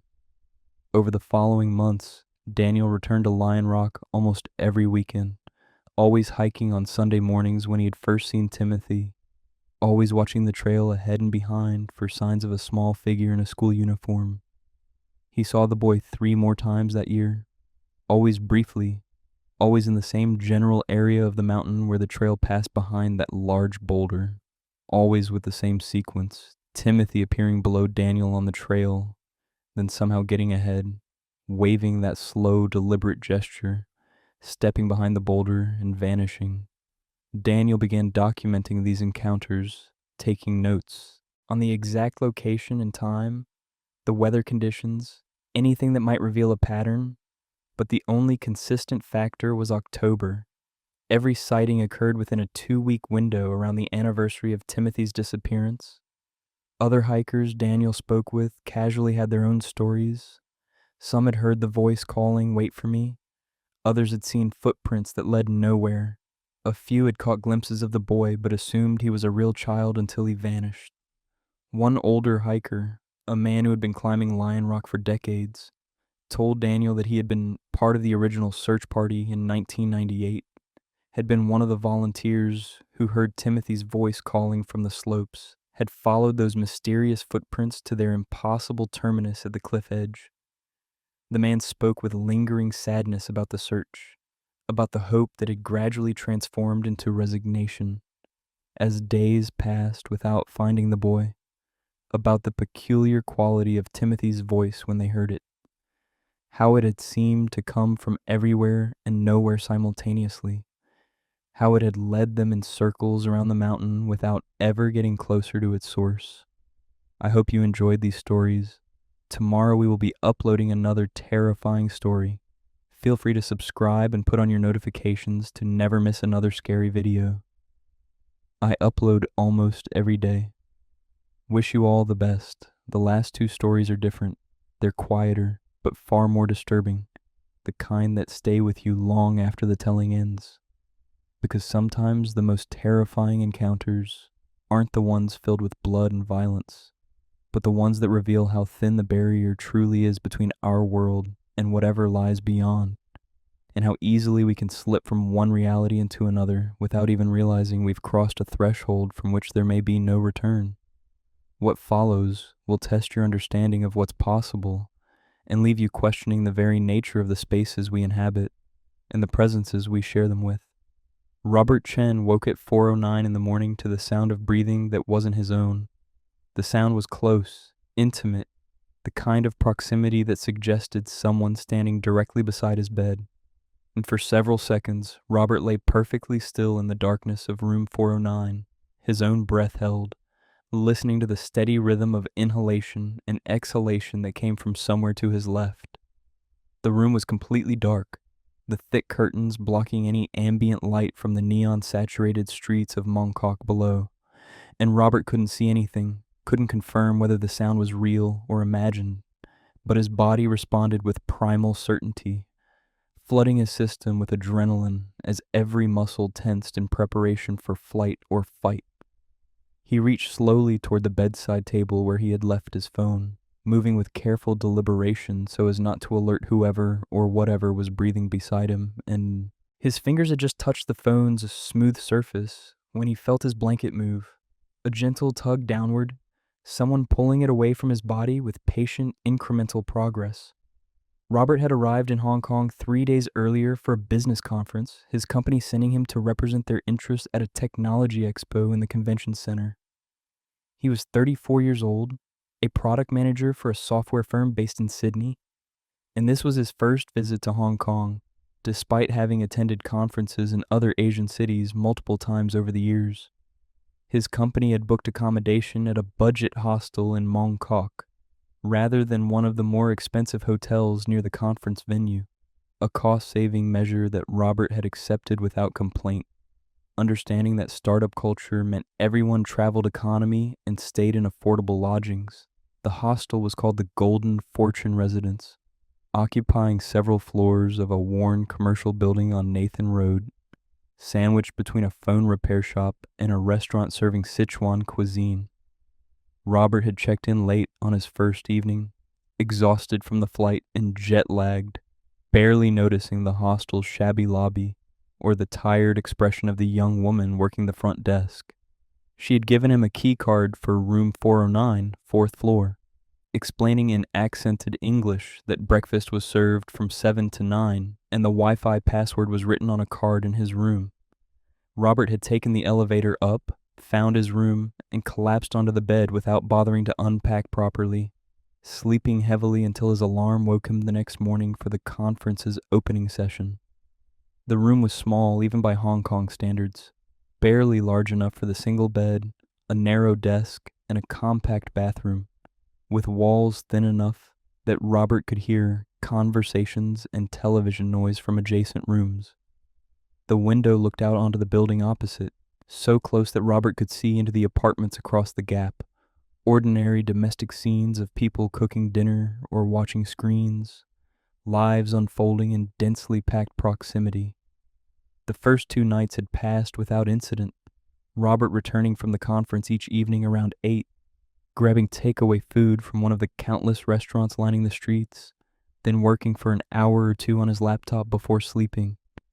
He had found Mong Kok overwhelming in its density and energy, the neighborhood streets perpetually crowded with pedestrians and vendors, neon signs creating an artificial twilight even after dark, the sensory assault of competing smells from food stalls and shops, and the constant noise of traffic and humanity compressed into limited space. The hostel itself seemed to operate at minimal capacity, Robert rarely seeing other guests, and the corridors remaining quiet except for the occasional cleaner moving between rooms. On his second night, Robert had noticed something odd when, returning to his room around 10 in the evening, the door to room 409 had been slightly ajar, despite his certainty that he had closed it properly when leaving that morning. He had paused in the hallway, considering whether to call the front desk to report a possible break-in, but when he pushed the door wider and turned on the light, everything appeared undisturbed, his belongings exactly where he had left them, his laptop still on the desk where he had been working. Robert had attributed it to housekeeping. Perhaps they had cleaned the room and failed to close the door fully, though he found it strange that they would service a room while a guest's possessions were clearly present. That night, he had made sure to engage the deadbolt in addition to the regular lock, and had slept without disturbance until his alarm at 6:30 the next morning. Now, in the absolute darkness of 4:09 in the morning, Robert grabbed his phone and activated its flashlight, swinging the beam toward the source of the breathing. The light revealed empty space, just the wall and the narrow gap between his bed and the room's perimeter. But the breathing continued, and as Robert held the light steady, he saw his blanket move again, sliding downward several inches as if pulled by invisible hands. He scrambled backward on the bed until his back hit the headboard, holding the phone out like a weapon, illuminating the entire small room in sweeping arcs that showed nothing, no intruder, no explanation for the sounds or the moving blanket. The breathing grew louder, more labored, and Robert became aware of a smell, faint but distinctive, the sour odor of unwashed bodies and hunger, a scent he associated with homelessness and desperation. His rational mind searched for explanations, air conditioning creating odd drafts that moved the blanket, sounds from an adjacent room carrying through thin walls, his own imagination amplified by jet lag and the disorientation of waking suddenly, but none of these explanations felt adequate. The blanket continued its slow descent, now pulled down to his waist, and Robert watched with horrified fascination as the fabric moved with deliberate purpose, as if someone was carefully, patiently removing it from his body. He threw the blanket aside completely and leaped from the bed, stumbling in the darkness toward the door, fumbling with the deadbolt with trembling hands while keeping his phone's light pointed back toward the bed. The breathing followed him, moving through the room, and Robert heard what sounded like footsteps, bare feet on carpet, approaching from where the bed stood. He got the door open and lurched into the hallway, the fluorescent lights there harsh and reassuring after the darkness of the room, and he stood breathing heavily, looking back through the open doorway at his bed, which now appeared completely normal, the blanket draped naturally where he had thrown it, no signs of disturbance. Robert left the door open and walked down the corridor to the elevator, riding it to the ground floor where he found the lobby deserted, the front desk unattended at this hour. He sat in one of the worn chairs near the entrance, trying to calm his racing heart, trying to decide what to do. After several minutes, a security guard appeared, an elderly man who looked surprised to find a guest in the lobby at such an hour. Robert attempted to explain what had happened, his words coming out in a confused rush, and the guard listened with an expression that suggested he had heard similar stories before. When Robert finished, the guard pulled out a cigarette and offered one to Robert, who declined, and for a moment they sat in silence as the guard smoked and considered his response.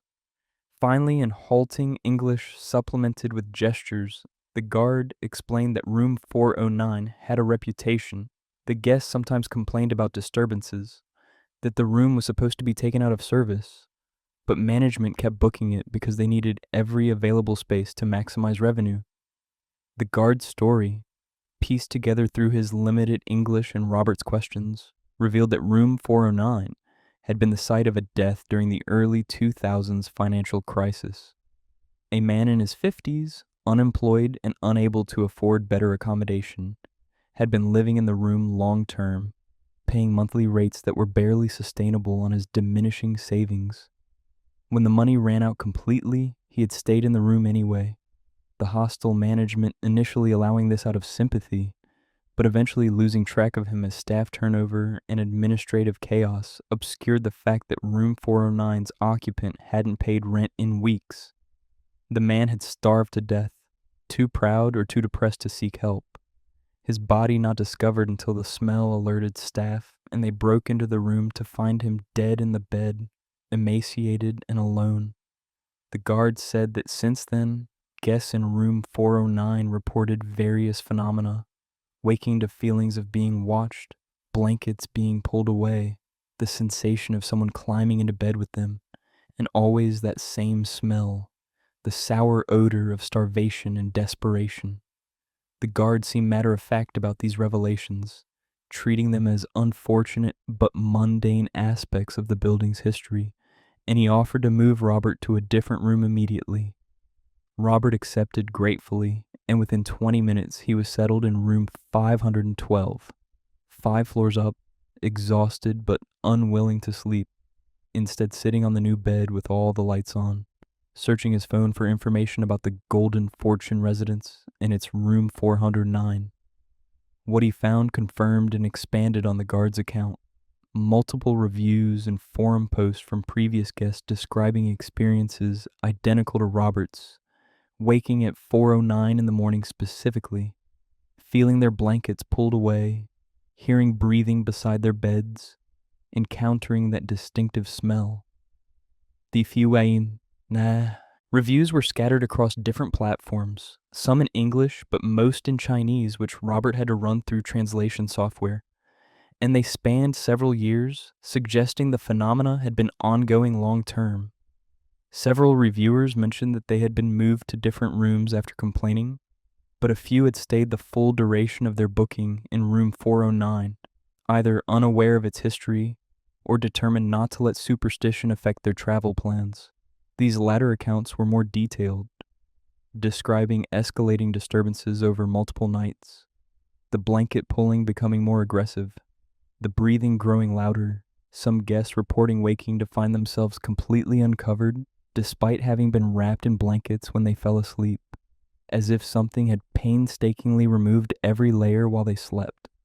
One account from 2 years earlier described a guest who had set up a camera to record the room while they slept, hoping to capture evidence of whatever was causing the disturbances, but the footage showed nothing unusual, just the guests sleeping peacefully while the blankets somehow moved of their own accord, sliding off the bed in jerky increments that the camera captured but couldn't explain.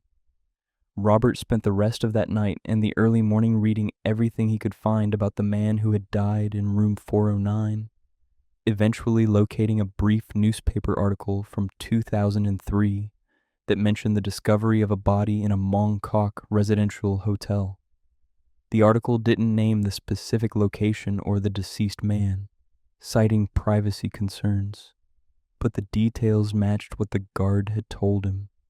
A middle-aged, unemployed male found dead from apparent starvation, alone in a rented room, no family coming forward to claim the body.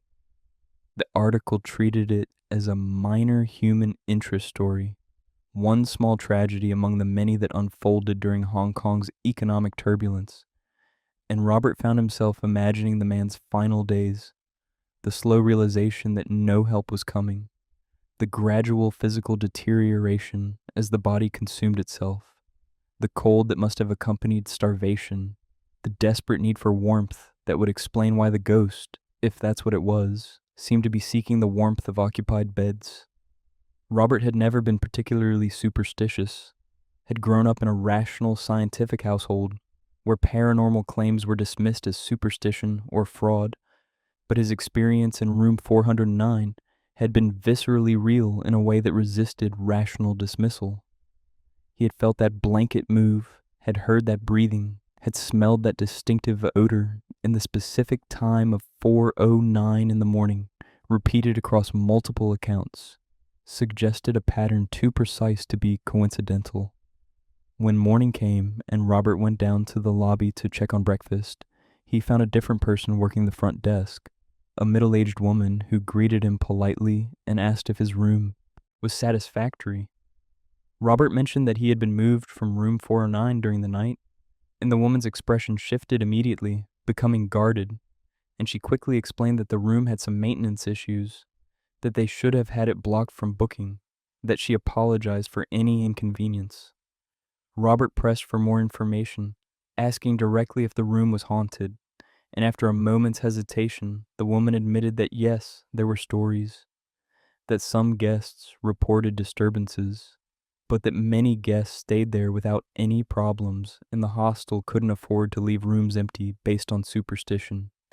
She added, almost defensively, that the man who died had been very unfortunate, that the hostel had tried to help him, that his death had been a tragedy that haunted the staff as much as it apparently haunted the room.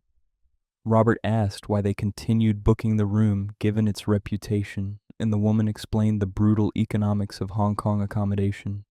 Every square meter represented revenue, and room 409 was always booked despite the occasional complaint.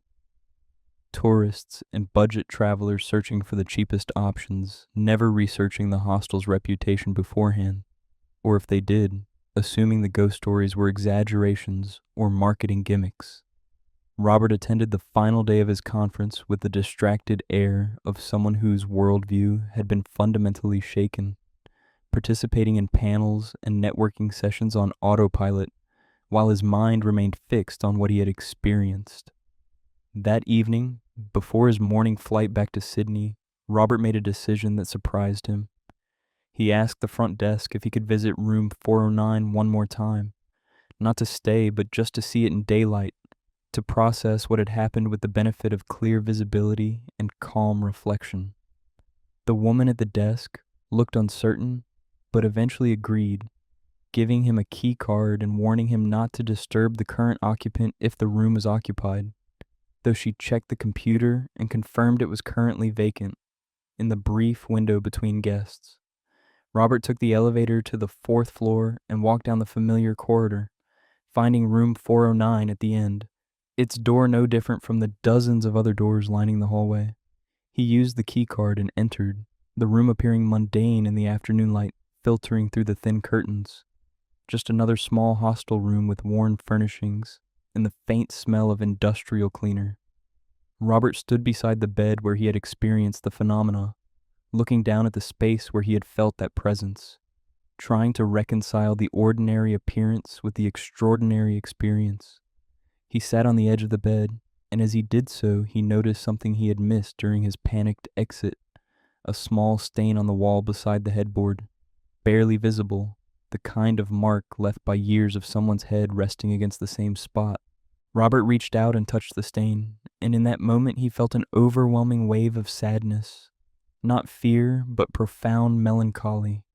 The accumulated despair of someone who had died alone and forgotten, whose final thoughts had been of cold and hunger and abandonment.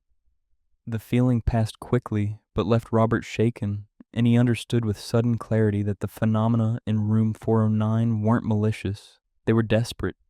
The residual need of someone who had died wanting basic human comfort, warmth, and companionship and acknowledgement.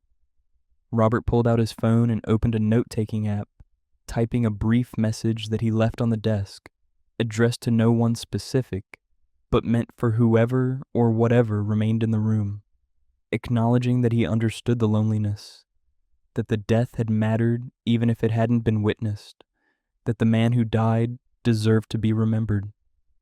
It was a small gesture, probably meaningless, but it felt necessary, a way of responding to suffering with compassion rather than fear.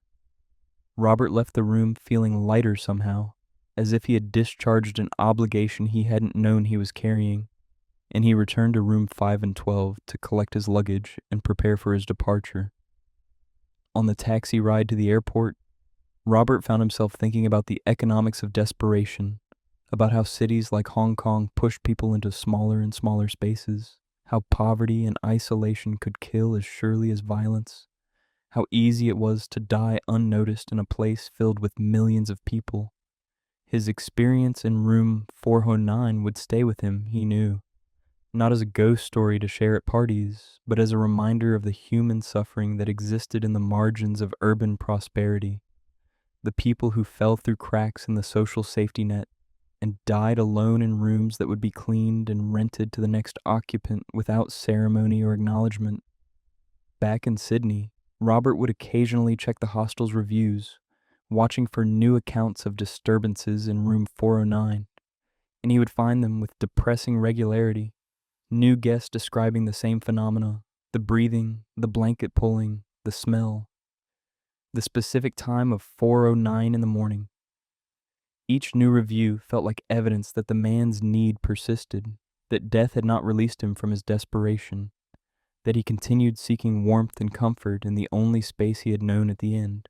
And Robert wondered how long it would continue, whether the phenomena would eventually fade as memory of the man himself faded, or whether some tragedies imprinted themselves so deeply on physical space that they became permanent features, haunting rooms forever. I hope you enjoyed these stories. Tomorrow we will be uploading another terrifying story. If you enjoyed these stories, feel free to subscribe and put on your notifications to never miss another scary video. And if you want to, there's a link to buy me a coffee in the description too. Thank you for listening and wish you all the best. Yet even that story, disturbing as it was, exists in a specific contained space. A room that can be avoided, a building that can be left behind. But what happens when the haunting isn't confined to 4 walls, when it exists in public spaces that thousands pass through daily, when the encounter finds you on ordinary streets during ordinary errands, and when the phenomenon has persisted not for years but for over a century, witnessed by generation after generation who all describe the same impossible figure moving through the same impossible space? This final account takes us to one of Hong Kong's oldest neighborhoods, to a staircase that has connected earth to temple for longer than anyone living can remember, and to a presence that has walked those steps for reasons that may never be fully understood. Catherine Leung first saw the soundless woman on a Thursday afternoon in March, climbing the old stone steps that connected Main Street in Shao Kei Wan to the hillside temple complex above. Catherine had lived in Shao Kei Wan her entire life, 36 years in the same neighborhood, and she knew these steps intimately, had climbed them countless times as a child following her grandmother to pray at the Tin Hao Temple, had used them as a shortcut during her teenage years when meeting friends in the shopping district below, had continued climbing them regularly as an adult when she wanted exercise or needed the contemplative space that the ascent provided. The steps were one of the neighborhood's defining features, a steep stone staircase that rose approximately 70 meters over its length, flanked by old residential buildings and wild vegetation, connecting the dense commercial area at sea level with the temples and shrines that had been built on the hillside over a century earlier.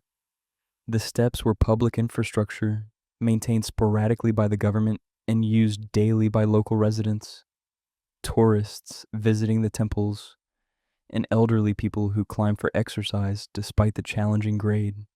Catherine had never found the steps frightening or unusual. They were simply part of the neighborhood's geography, as familiar as the street where she lived or the market where she bought groceries. On this particular afternoon, Catherine was climbing to the temple to light incense for her grandmother, who had passed away 2 months earlier, continuing the weekly ritual her grandmother had maintained throughout Catherine's childhood.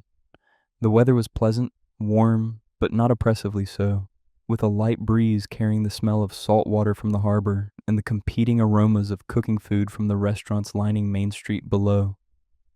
Catherine began her ascent around 3 in the afternoon, when the steps were relatively quiet, most of the morning temple-goers having finished their prayers and descended, the evening rush of workers returning home still hours away.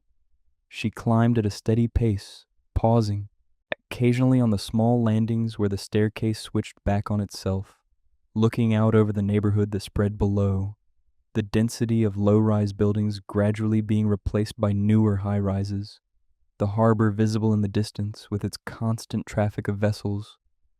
About halfway up the staircase, at one of these landings, Catherine became aware of someone climbing below her, a woman in a long, pale dress moving upward with smooth, consistent progress.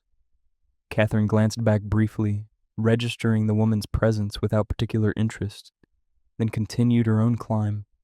But as she ascended, she became aware of something strange. She could hear her own footsteps clearly, the scuff of her shoes on stone, the slight echo in the enclosed space where buildings flanked the stairs, but she couldn't hear the woman's footsteps at all.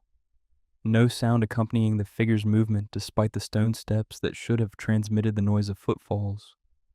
Catherine slowed her pace, listening more carefully, trying to identify the woman's footsteps beneath the ambient sounds of the neighborhood, traffic noise and distant conversations and the cry of birds in the vegetation. But there was nothing, just silence where there should have been the rhythm of steps on stone. She stopped completely at the next landing and looked back down the staircase, watching the woman continue her climb, and confirmed what her ears were telling her. The woman's feet were making contact with the steps. Catherine could see the movement clearly, but no sound was being produced, as if the woman was walking on carpet rather than hard stone, or as if sound had been selectively removed from her movement while everything else remained audible. Catherine felt unease begin to develop, a cold, uncomfortable sensation that had nothing to do with the afternoon temperature, and she noticed additional details about the ascending woman that reinforced the wrongness of what she was seeing. The woman's dress was not just pale, but seemed to have no texture, appearing flat and matte in a way that suggested it wasn't reflecting light properly, and the woman's hair, which was long and dark and hung loose down her back, moved in a way that didn't match the breeze Catherine could feel on her own face, shifting and flowing as if underwater rather than in air. Most disturbing was the woman's face, or rather the lack of clear features. From this distance, Catherine should have been able to make out basic facial characteristics, eyes and nose and mouth, but the woman's face appeared blurred, as if Catherine was seeing it through frosted glass, or as if the features themselves were indistinct, smeared like watercolor left out in rain. Catherine stood frozen on the landing, watching the woman climb closer, and she became aware that her body was responding to threat, even though her conscious mind hadn't yet fully processed what she was seeing. Her heart rate accelerating, her breathing shallow, her hands beginning to tremble. The woman continued climbing with that same smooth, soundless progress, and Catherine saw that she was now only about 20 steps below, close enough that Catherine should have been able to greet her or make eye contact. But the woman's blurred face remained fixed upward, focused on something beyond Catherine, paying no attention to the living person standing directly in her path. Catherine backed away, moving up the next section of stairs, no longer interested in maintaining casual appearance, now simply wanting distance between herself and this impossible figure. She climbed quickly, her footsteps loud in contrast to the woman's silence, and when she reached the next landing, she looked back to find the woman still following, still climbing at that steady pace, still making no sound. A group of elderly women was descending from above, 3 local residents Catherine recognized from the neighborhood, and Catherine felt relief flood through her, grateful for the company of other people. But as the descending women approached the soundless figure, something extraordinary happened. They simply walked past her, moving through the same space without acknowledgement, without any sign that they saw or felt her presence. And the soundless woman continued climbing unaffected, as if the living women had been ghosts, and she the only solid reality. Catherine called out to the descending women, asking if they had seen the woman in pale clothing climbing, and they stopped and looked at her with confusion, one of them asking, "What woman?" There was no one else on the stairs. Catherine pointed back down the staircase to where the soundless woman continued her ascent, now only about 10 steps below, and the elderly women followed her gesture, but clearly saw nothing, one of them suggesting that Catherine might be tired or affected by the heat. Perhaps she should rest and drink some water. They continued their descent, leaving Catherine alone again with the approaching figure, and Catherine made a decision born of pure instinct rather than rational thought. She turned and ran up the remaining stairs, abandoning all pretense of normalcy, taking the steps 2 at a time despite her burning lungs and protesting legs, desperate to reach the temple complex at the top where there would be people and light and the safety of sacred space. She heard nothing behind her, no pursuing footsteps, but she could feel the woman's presence, could sense her continued climb, and Catherine didn't look back until she burst through the temple gates and into the courtyard where several visitors were standing, taking photos and reading the historical plaques that described the site's significance. Catherine bent over, hands on knees, gasping for breath, and when she finally turned to look back at the staircase entrance, she saw nothing. No pale figure emerging, no soundless woman completing her climb, just empty stairs and afternoon sunlight filtering through the trees that bordered the temple grounds. She stood there for several minutes, watching the entrance, but the woman never appeared, and gradually Catherine's heart rate slowed and her breathing normalized. She completed her intended ritual mechanically, lighting incense at her grandmother's favorite shrine, making the traditional offerings. But her mind remained elsewhere, replaying what she had seen and trying to make sense of it. When she finally descended the stairs to return home, Catherine walked quickly, keeping her eyes forward, refusing to look at the landings or the spaces between the buildings where shadows gathered, and she made it back to street level without incident, though the entire descent she felt as if she was being watched from above, as if something on those stairs tracked her movement with attention she couldn't return. That evening, Catherine began researching the staircase's history, searching through local records and historical documents, discovering that the steps had been built in the late 1800s when Shao Ke Wan was still a fishing village, and the temples were established by boat people seeking protection from the sea goddess Tin Hao. The staircase had originally been constructed using voluntary labor from the community, local fishermen and their families hauling stone up the hillside and laying the steps that would provide access to the religious sites above. But Catherine also discovered something darker.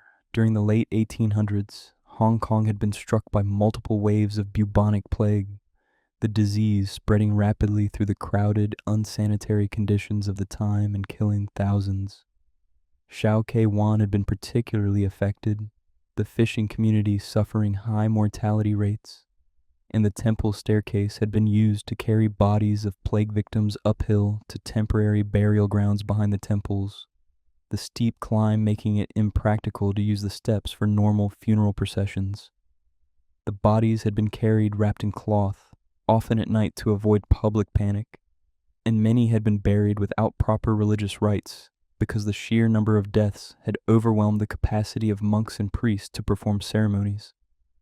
Catherine found a historical account written by a missionary who had witnessed the plague's effects, describing the sight of shrouded bodies being carried up the Shao Ke Wan steps, the bearers moving quickly and silently to complete their grim task, the sound of weeping from families who could not afford proper burials for their dead. Armed with this historical context, Catherine began asking older residents of Shao Ke Wan if they knew stories about the staircase, and she discovered that her experience was far from unique. Multiple people, spanning different generations, described seeing a woman on the stairs, always climbing upward, always silent, always with that distinctive blurred face. Some had seen her in daylight as Catherine had, others at dusk or dawn when the light was uncertain, but the description remained consistent enough to suggest they were all witnessing the same phenomenon. One elderly man who had grown up in Shao Ke Wan during the 1950s told Catherine that his mother had warned him never to approach the soundless woman, that she was one of the forgotten dead from the plague years, still trying to reach the temple for the burial rites she had been denied in life. The man explained that according to local belief, the woman had died of plague and been carried up the stairs for burial, but something had gone wrong. Perhaps her body had been lost during the climb, or buried in an unmarked location without the proper ceremonies, and her spirit had been condemned to eternally repeat the journey, climbing toward a ritual completion that would never come.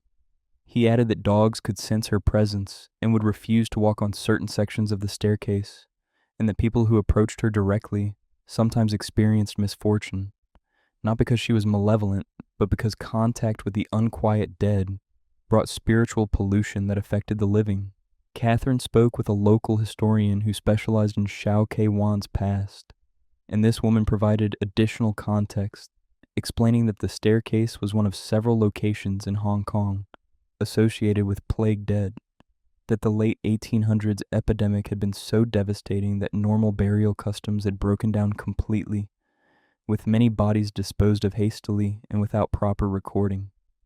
The historian showed Catherine old maps indicating that the area behind the temples had indeed been used as a temporary cemetery during the plague years, and that when the land was later developed, the remains had been exhumed and moved to an ossuary, but the records of who was buried where were incomplete, meaning some remains were probably never recovered, left behind in soil that was then paved over or built upon.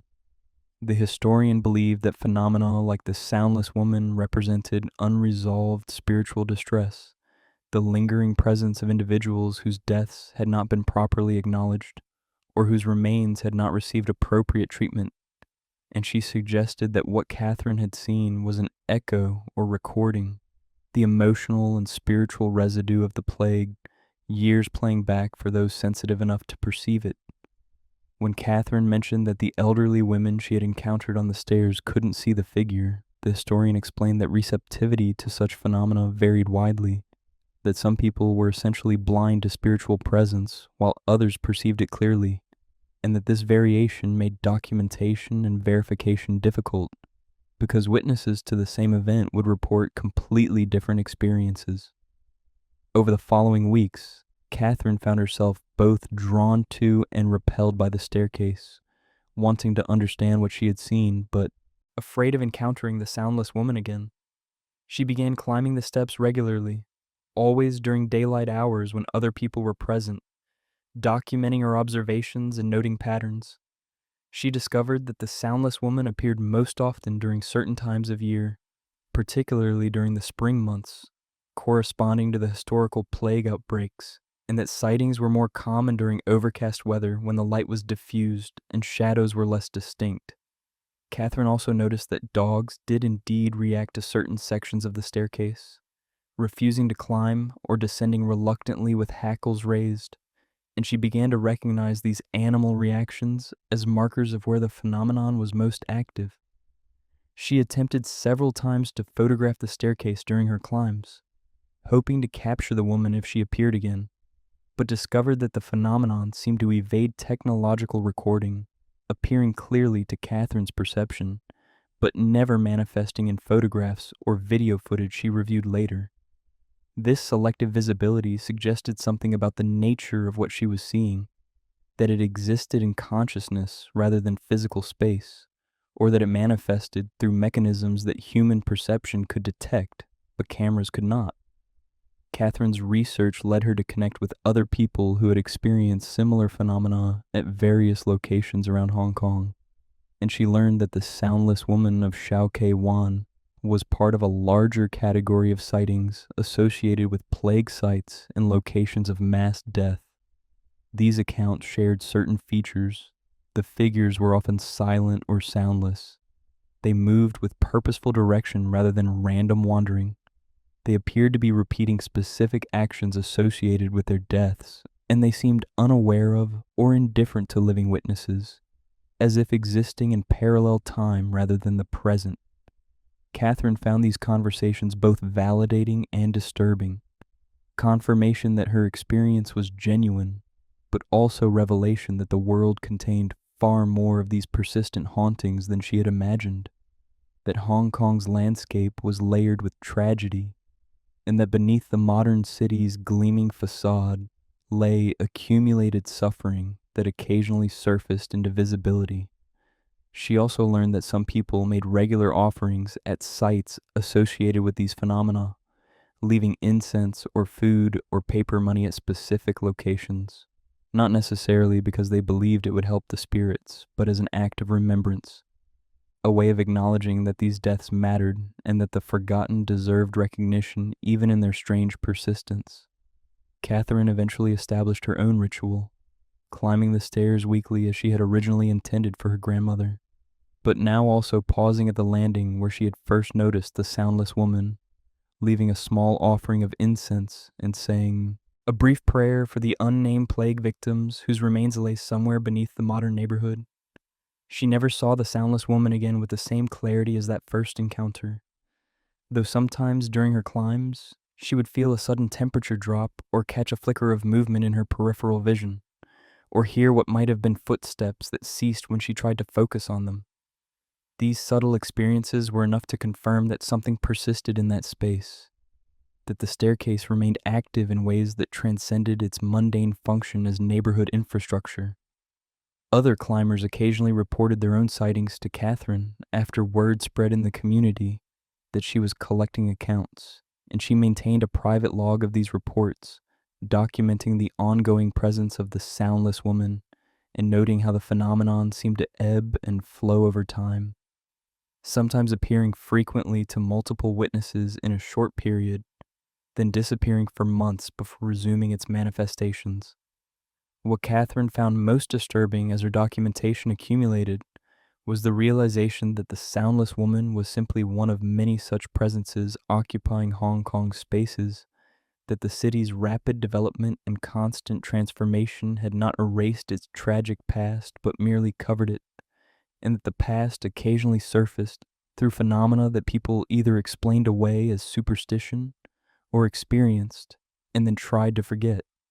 She thought often about the woman whose form she had seen on the stairs, trying to imagine her life before the plague, the terror of the illness, the indignity of being carried dead up those steps and buried without ceremony in unmarked earth, the failure of family or community or religious institution to provide the rites that would have eased her transition from life to whatever came after. Catherine understood that offering incense and remembrance couldn't undo that injustice, couldn't release the woman from whatever bound her to those stairs, but it felt important to try, to stand as witness to suffering that no one else acknowledged, to insist through her small ritual that these deaths mattered even more than a century after they occurred. The soundless woman would continue her climb.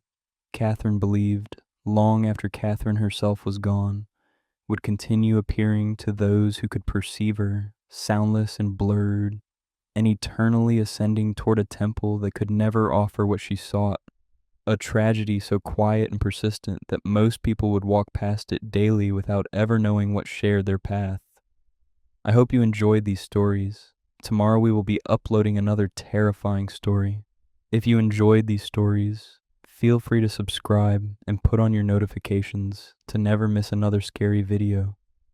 And if you want to, there's a link to buy me a coffee in the description too. Thank you for listening and wish you all the best.